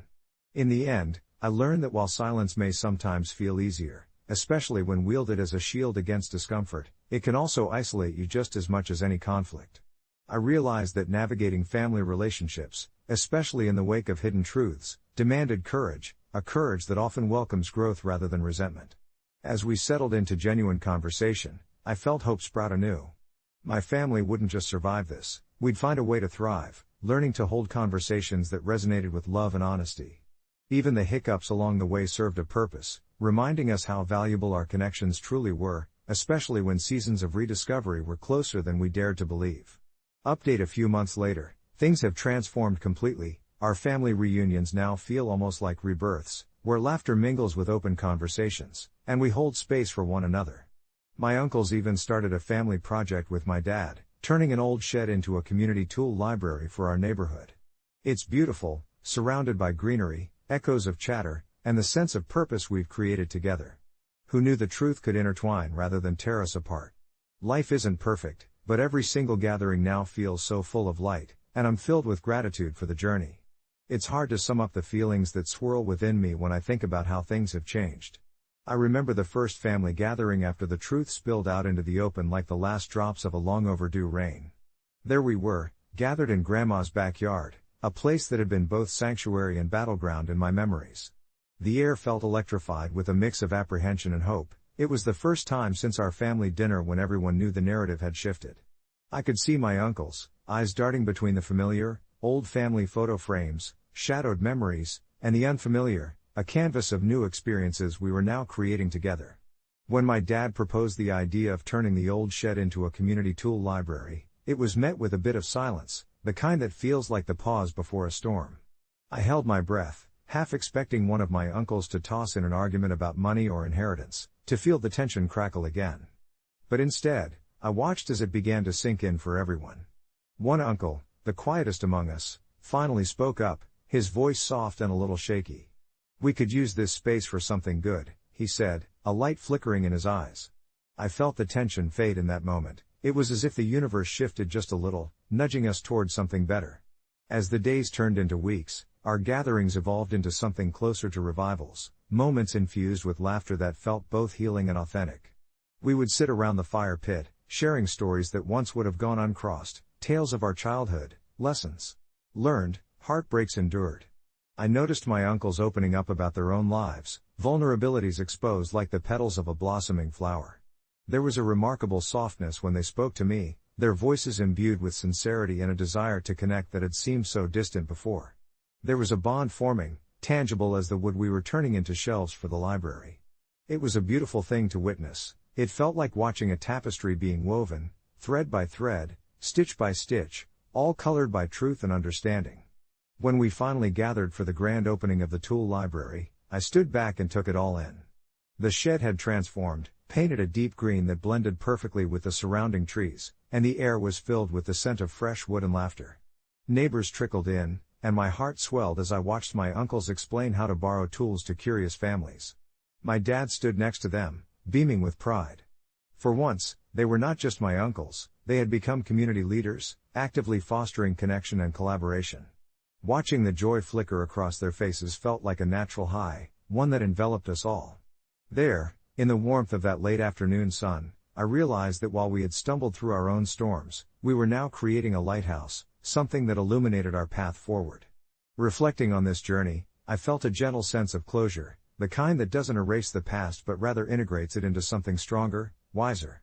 While the landscape of our family dynamic had changed forever, it felt as if we had welcomed a new chapter instead of mourning the old one. The future seemed less daunting, more inviting, like stepping into a vast, sunlit field rather than wading through murky water. I often think about how our initial fear of inheritance and material legacies morphed into an appreciation of shared experiences and memories created together. We realized that the true inheritance wasn't hidden behind walls of a grand home, but rather in the laughter and trust forged among us. As I look ahead, I no longer see them just as my uncles who might have held me at arm's length. They're my partners in this journey of growth, reminding me with every shared meal and exchanged story that family isn't merely defined by blood or bonds but by the willingness to come together in authenticity. And that truth, I've learned, is something worth cherishing far beyond any inheritance. Life is a creating and recreating cycle, and somehow, through it all, my heart remains full of gratitude, not just for how things have transformed, but for the love that has managed to intertwine our lives once more. As I sit here reflecting on the changes in our family, I can't help but smile at the way the world feels lighter now. It's almost surreal, the way an unspoken tension has been lifted, replaced by a warmth that envelops our gatherings like a cozy blanket. The first reunion after my revelation was a tentative affair, with nervous glances exchanged and silences hanging heavy in the air. Yet, as the sun sank low, painting the sky in hues of orange and pink, something shifted. My father started sharing stories of our grandfather, tales that spilled his laughter and life wisdom, and slowly, one by one, my uncles loosened up, joining in with their own memories, their voices blending like a harmonious song. These weren't just reflections of the past, they were seeds for our new beginning. Each laugh echoed with a hint of relief, and with every shared story, the walls we'd built around our hearts began to crumble. It was in those moments that we discovered we were still connected, despite the pain that had lingered for too long. As the months passed, we set to work on the community tool library, a project that not only renovated a physical space but also our emotional landscapes. I forged new bonds with my uncles, who revealed surprising depths to their personalities. One uncle had a knack for woodworking, while another had a passion for gardening. Together, they taught me how to repair rusted tools, turning mundane objects into treasures, much like the transformation we were undergoing as a family. On weekends, we'd gather at the old shed, which became a canvas for our creativity. Laughter filled the air as we sanded down surfaces, painted walls, and planted flowers around the entrance, breathing life into the once neglected structure. In those sunlit hours, I found healing amidst the sawdust and smiles. But the biggest surprise came when my uncles confessed their regrets about the distance that had grown between us all those years. They shared their fears of being perceived as distant or unsupportive, their intentions muddled by misunderstandings and silence. It was a sobering moment, simply listening to them. The air felt charged with vulnerability, like a precious gift exchanged between us. I shared my own struggles, my feelings of intimidation that had kept me at a distance, and slowly we realized how intertwined our experiences were. Each of us had been holding back, afraid that showing our true selves would push us further apart. It was difficult, peeling back those layers, but there was a profound sense of liberation in our honesty. The culmination of this journey came during our fall gathering, a time when the air would grow crisper and the leaves would transform into brilliant shades of red and gold. We decided to have a potluck, each family member contributing a dish that represented their favorite family recipe. As we gathered around the long table laden with food, I felt a rush of warmth wash over me, the beauty of simple moments shared with cherished people. We passed plates laden with food, each offering accompanied by stories that brought those dishes to life. My aunt's rich lasagna made with love, my uncle's spicy chili shared on cold winter nights, and my father's homemade apple pie that reminded us all of our summer harvests. With every bite, I realized nourishment wasn't just physical, it was emotional, forged in the trials we had weathered together. The laughter returned, but this time it was accompanied by a shared understanding of our vulnerabilities. The battles fought in silence had made the joy that much sweeter. And as the sun set, casting a warm glow through the trees, it felt like a real celebration, not just of the food but of us, our journey towards authenticity. As the echoes of laughter danced around us, I could feel the weight of the past slipping away, replaced by a newfound appreciation of family that went beyond mere obligation. My heart soared with gratitude for the wisdom of honesty, for the connections we managed to rebuild through embracing our truths. In this moment, I understood that not every story unfolds perfectly. The beauty lies in the chance to start anew, to cherish what we've built together, and to continue shaping a family that thrives on openness and love, a legacy worth far more than any inheritance could ever offer. It's funny how a seemingly small, mundane moment can spiral into something significant in your life. I never thought tossing out a pillow would lead me to question the very fabric of my marriage. My name is Ethan, and I've been happily married to my wife, Lily, for nearly 6 years. We have those comfortable, cozy routines, the shared cups of coffee on a Sunday morning, evening walks after dinner, and the predictable rhythm of our lives together. But lately, there was something about our shared space that had begun to grate on my nerves, particularly one fluffy, lavender-colored pillow that we kept on our bed, a gift from her grandmother. I should probably mention that it was one of those pillows that carried a constant, overwhelming scent of lavender, almost sickening at times, masking the sense of my own comforting cologne that lingered in the air. At first, it was just a quirky part of our home, but over the months, its presence turned from soothing to suffocating, especially as we prepared for a week-long family stay. I could feel my irritation bubbling beneath the surface whenever I caught sight of it. It was always there, like a persistent itch I couldn't scratch. The night before her family was set to arrive, I found myself tossing and turning, the pillow's scent invading my dreams, wrapping me like a shroud. At 2 a.m, exhausted and desperate, I finally snapped. I can still vividly recall the sensation of the pillow softening in my grip as I carried it down the hallway, heart racing, my mind flooded with conflicting emotions.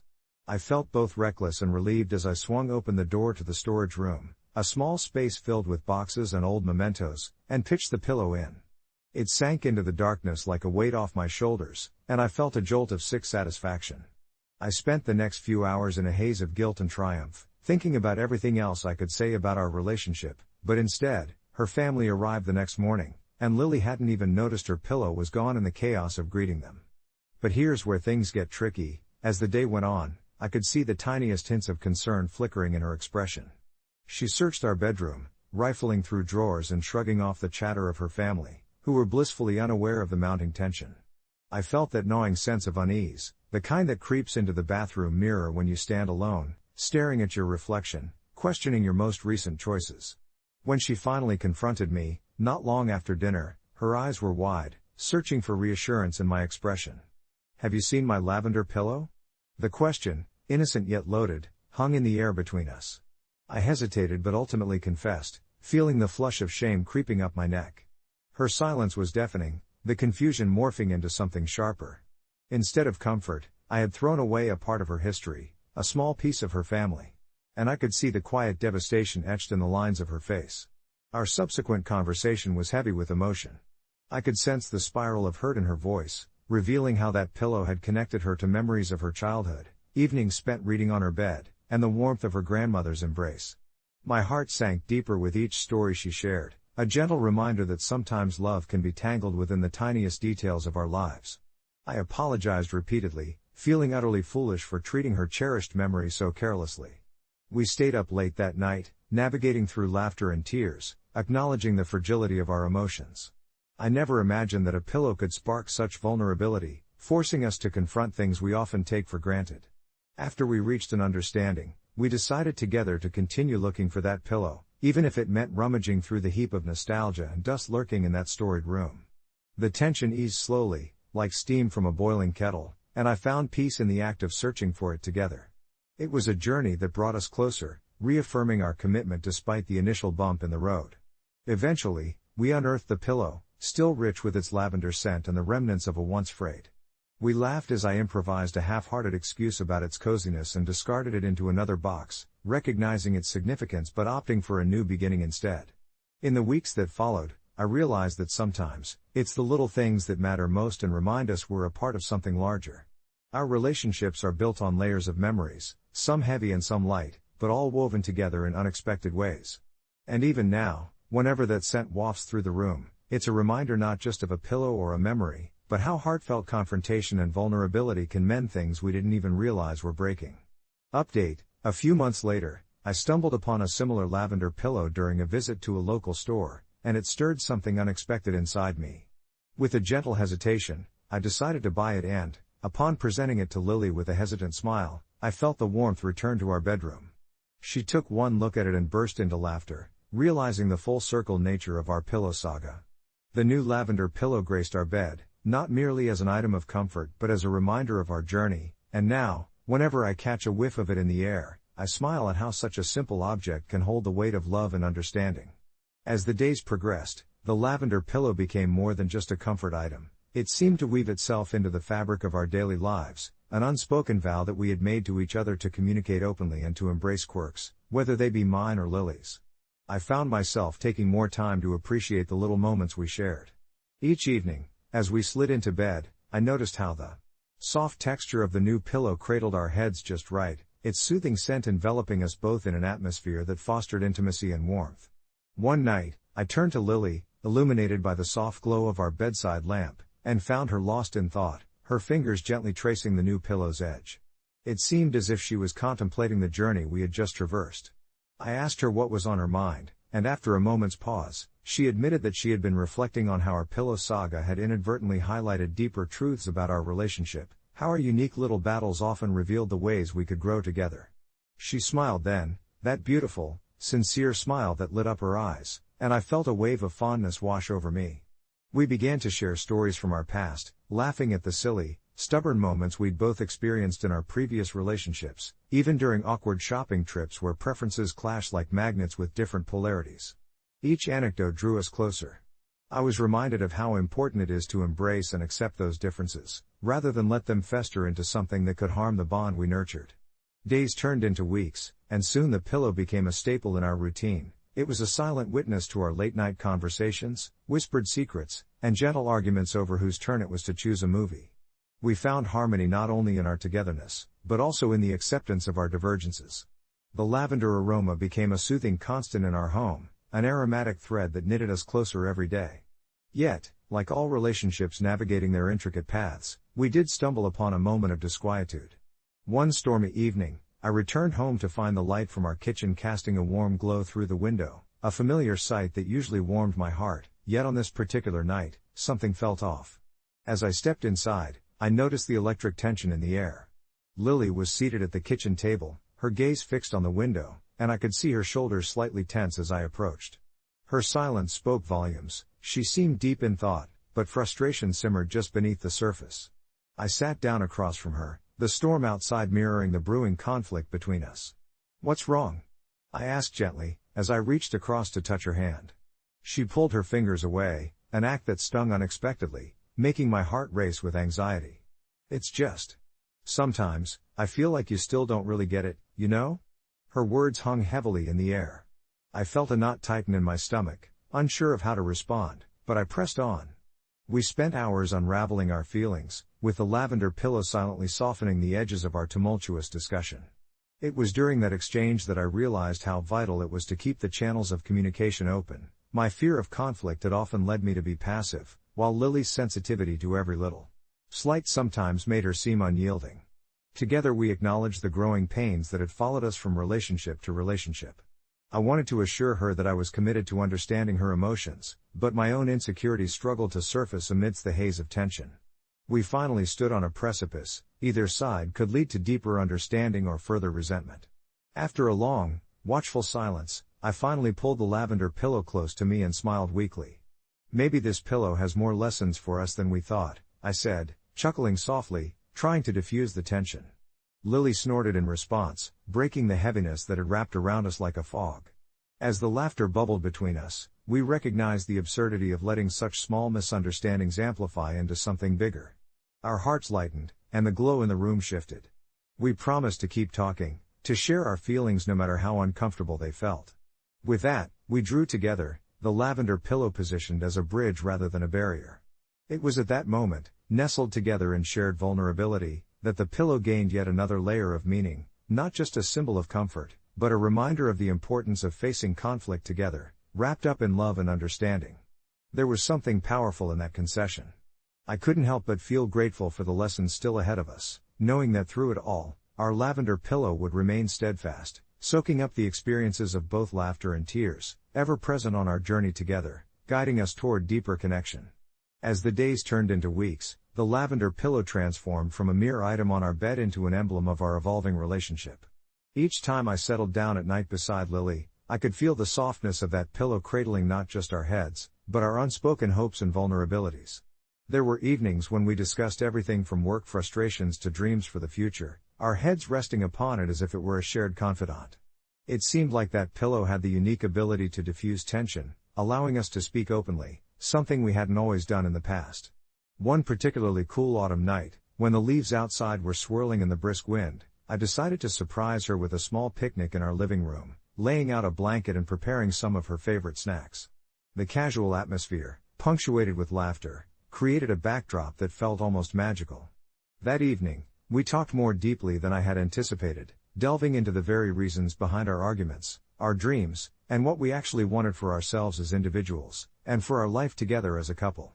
It felt liberating, to be so open, and I found myself reflecting on the pillow's role as a catalyst for our newfound honesty.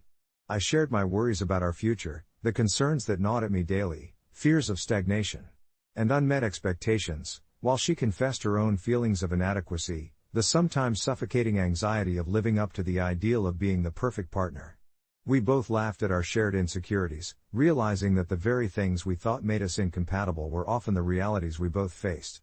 As the sun dipped below the horizon, our conversation transitioned to lighter topics, such as that ridiculous pillow fight we'd had the week prior and her silly matriarchal instinct that had propelled her to guard her beloved cushions. I could see the glow of affection in her eyes as she recounted the moment she had chased me around the room, the carefree laughter reverberating off the walls, the moments I realized how resilient laughter can be in the face of even the toughest arguments. However, the deeper truth was that we were still learning, still navigating each other's intricate emotional landscapes with tender care. And it wasn't just about us. It became apparent that resolving our conflicts was essential for creating a safe space where our relationship could thrive. A few months later, as winter descended and we bundled up against the chilly winds, I felt a renewed sense of connection building between us. We'd found an equilibrium, largely thanks to that humble lavender pillow, which kept us reminded that love is not just about the easy moments. We often refer back to the day I had tossed the old one, laughing that it was the catalyst for change, a moment that pushed us to confront rather than sweep aside our frustrations. Eventually, the time came to celebrate our anniversary, and I wanted it to be special, a reflection of the journey we had embarked upon together. Little did I know that this night would not only mark our love but also balm old wounds. Preparing an intimate dinner at home, I set the table with the dishes we had shared on our very first date, recreating that familiar sense of nostalgia. After dinner, I surprised her with small gifts that told our story, simple, meaningful tokens that played into our shared history, the book she'd recommended that had remained unread on my shelf, a photograph of us taken on a rainy day when we had huddled under a single umbrella, and of course, another lavender pillow, this one softer than the last. As she unwrapped her final gift, the laughter bubbled up, and in that moment, it was evident that we'd not only survived our challenges but had also learned how to love more authentically. Because it wasn't about the gifts, or the pillows, it was about the memories behind them, the discoveries we had made about who we were, and the promise of learning more together. As I looked into her sparkling eyes, I realized that every pillow, every struggle, every moment was infused with the essence of us, reminders that, just like the lavender, our love could flourish in all seasons, rooted in respect, empathy, and a pinch of humor. It was comforting. It was ours. And I felt utterly ready for Whatever the future would bring, knowing that a pillow wouldn't just rest on our bed, but would always be there to soften our disagreements and cradle our dreams together. Confession: I had a breakthrough in therapy today, and no one to share it with, which feels both liberating and lonely at the same time. It's hard to explain how I've reached this point in my life, a jumble of emotions and experiences I've kept bottled up for so long. I suppose you could say I'm a bit of a recluse. Most of my friendships faded away in college, not out of malice, but simply because I became so consumed with my thoughts, my anxieties about my future, that I let everyone drift away as I shut myself in. Relying on a steady stream of self-help books and online forums, I found comfort in reaching out to strangers who felt similar, but still, it was never quite enough. Then I found Julia, my therapist, whose calming presence made me feel safe enough to explore the corners of my mind I had buried deeply.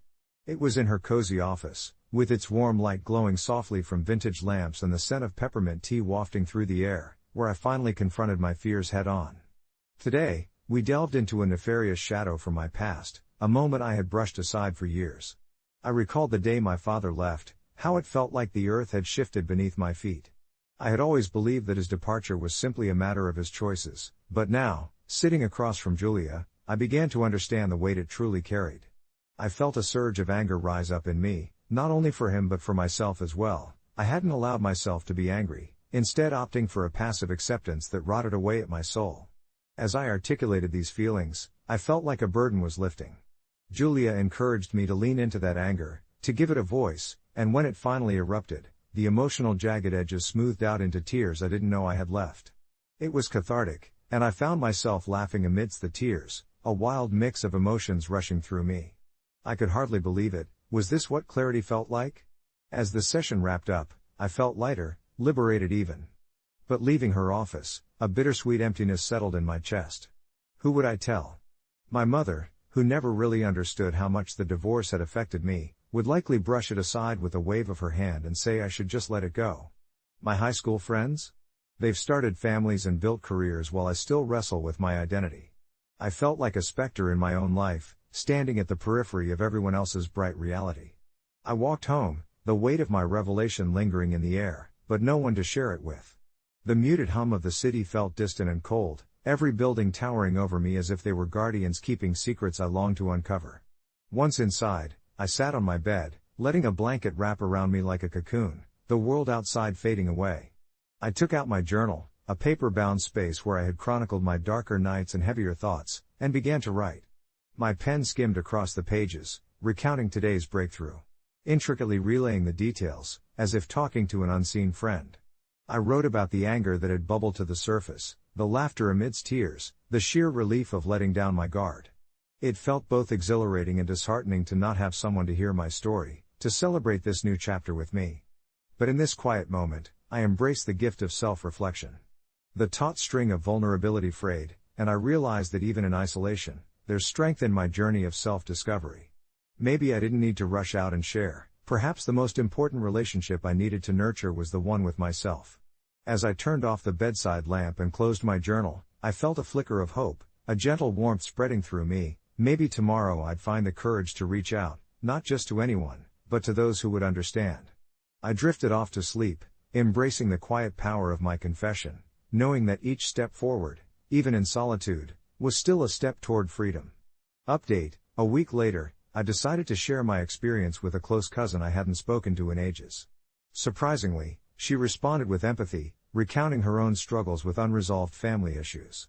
It opened a door I thought was permanently shut, and for the first time in years, I felt like I wasn't alone on this journey. We've started connecting regularly, sharing our stories while learning from each other. Sometimes, even the simplest of breakthroughs can spark a ripple of understanding. As the days turned into weeks, I found myself looking forward to these conversations with my cousin, Jessica. The familiarity of our childhood memories mixed with the weight of our shared struggles created a unique bond, one I hadn't expected to nurture at this stage in my life. Our talks often drifted from nostalgia to deeper subjects, dissecting our family dynamics and the emotional baggage we both carried. I had always viewed my family as this monolithic entity, untouchable and imposing, like an intricate tapestry woven so tightly that any alteration seemed impossible. Jessica's willingness to peel back the layers of her own experiences, however, revealed a shared narrative of feeling trapped beneath the expectations and disappointments that overshadowed our upbringing. One evening, as the sunlight dipped below the horizon, painting the sky in hues of orange and purple, I found myself laying everything bare. I spoke of my breakthrough in therapy, the surreal release I felt after confessing my fears and insecurities.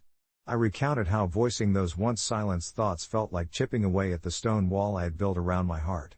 Jessica listened intently, prompting me with questions that led me deeper into my own psyche while freely sharing her own experiences. Hearing her story about losing her sense of self amidst the chaos of our family's unresolved tension was both heart-wrenching and cathartic. It made me realize just how intertwined our lives were, despite the physical distance and emotional walls we had constructed over the years. Our discussions often transformed into moments of soul-searching.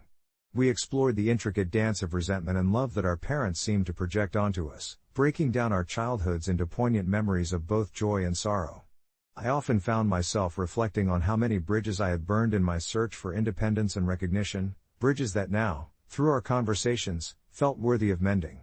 Silence would sometimes fall between us, but it was comfortable, almost reassuring, like we were both allowing the weight of our confessions to settle gently. Yet, despite the comfort of renewed connection, I couldn't shake a lingering dread. I had shared pieces of myself with Jessica, but what if my newfound vulnerability revealed too much? What if I evolved and grew beyond the familial ties that had once felt so suffocating? These thoughts gnarled like twisted vines in my mind, and as the anxiety simmered, I realized that my breakthrough was much more profound than I had anticipated. It wasn't merely about me stepping into the light, it was also about redefining the connections I had taken for granted. I hadn't just revealed my truths to Jessica, I was also challenging her to do the same, to reshape our family narrative from one of isolation to one of solidarity. One afternoon, we met for coffee at a quaint little cafe that was a favorite spot of ours when we were kids. The aroma of freshly brewed coffee wrapped around us like a warm embrace.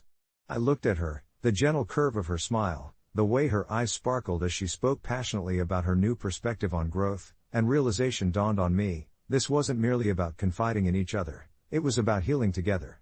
The fraught histories we carried were not burdens to bear alone but strands of a collective experience that needed to be untangled. That day, we made a pact, one of intention and continued openness. We agreed to delve deeper into our shared histories, promising to approach our next family gatherings not with apprehension but with a newfound strength that stemmed from our conversations.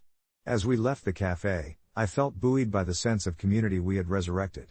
I understood now that my breakthrough in therapy had unfolded into something larger, something that invited an openness not only within me but in the relationships that mattered. I still had my moments of doubt, but they felt lighter somehow, tempered by the knowledge that I was no longer traversing this journey in isolation. Sometimes, the most profound transformation comes not just from within, but from the bonds we rebuild and the stories we choose to revisit, reframe, and share as we all walk towards our own kind of freedom. As the weeks stretched into months, the dialogue with my cousin deepened in unexpected ways, illuminating the shared shadows we had carried for far too long. Our evening calls became sacred, a ritual of honesty cloaked in laughter and tears. We spoke not just of past hurts but of our aspirations, our fears, and the haunting intricacies of our family dynamics that had once felt too heavy to discuss. I could feel the weight of generations loosening its grip, as if our confessions acted as an unknotted thread, allowing light to filter through the fractures. There was something comforting about hearing her voice, punctuated by moments of understanding that needed no words. We reveled in the joy of knowing we had someone to lean on, a partner in this quest for healing. One evening, as rain tapped gently against my window, I found myself unloading the gravity of my fears about my parents, about the silent expectations they held and the angst that tinged our family gatherings. My cousin listened intently, her silence a soft anchor amidst my turmoil. She confessed her own struggles with the weight of her parents' unresolved conflicts, the way they had often used her as a messenger rather than a daughter, caught in the crossfire of their unspoken grievances. The way she recounted her experience made me feel as though we were two sailors, navigating the unpredictable sea of childhood memories. In those conversations, I learned that vulnerability was a powerful gift we could give each other, a way to weave our distinct threads into a richer tapestry. Sharing our tales became a shared language, a form of healing where we could finally articulate the pain I'd spent so long burying beneath layers of avoidance. Even as I learned to speak my truth aloud, I found there were still threads left unspoken, nuances of our upbringing that lingered just below the surface. One night, fueled by that familiar mixture of comfort and courage, I dared to divulge a childhood memory that I had long locked away. The afternoon I discovered my parents arguing, words like daggers slicing through the air, shattering my innocence. As I recounted it, I felt tears spill, but they were different this time. They felt cleansing, healing, as though each drop rinsed away an old weight. My cousin empathized, sharing a similar moment from her youth, and in those shared truths, we found solace in the realization that we were not alone in our suffering. There was power in our pain, a kinship forged in understanding, and it sparked something new between us. Gradually, as I opened these floodgates of honesty not just with my cousin but with others, I noticed the threads of my life becoming richer, more vibrant, woven together with sincere connections. A few weeks later, emboldened by the sense of community we had constructed, I took the plunge and invited my cousin to a family gathering. The thought had once filled me with dread, inkling memories of discomfort and judgment, but this time felt different. I was no longer standing on the periphery as the fearful child I once was. As the gathering approached, I prepared myself for the tumultuous waters of family dynamics. My cousin arrived, and as we exchanged casual greetings with our relatives, I felt a sense of calmness settle over me. There was a warmth in the sharing of laughter and stories, a feeling of returning home. When those old family tensions emerged, I caught my cousin's eye, and her reassuring nod reminded me that I wasn't alone in the chaos. With each shared glance, we forged our own fortress of solidarity, empowering one another to speak up when old patterns threatened to overshadow this moment of connection. That night, as I lay awake recalling the evening, I realized that my breakthrough had transformed not only my internal world but also the relationships around me. A vibrant sense of empathy blossomed, inviting healing into spaces that had once felt impenetrable. I thought of how simple it had been to reach out, how the act of sharing had sparked an illumination in the dark corners of my heart. Reflecting on it all, I recognized that a real breakthrough isn't just a moment of personal revelation, it's an invitation to cultivate deeper connections, embracing the profound simplicity of shared honesty. My cousin and I had not only found a bridge over our individual struggles, but we had also rekindled the flame of familial love, showing that sometimes, the path to freedom is illuminated by the stories we dare to share. As I closed my eyes, I felt a profound sense of gratitude envelop me, knowing that those shared tales of vulnerability were not just acts of bravery, they were the beacons guiding us toward healing and connection. And for that, I knew I would always cherish my journey, no matter how winding it may be.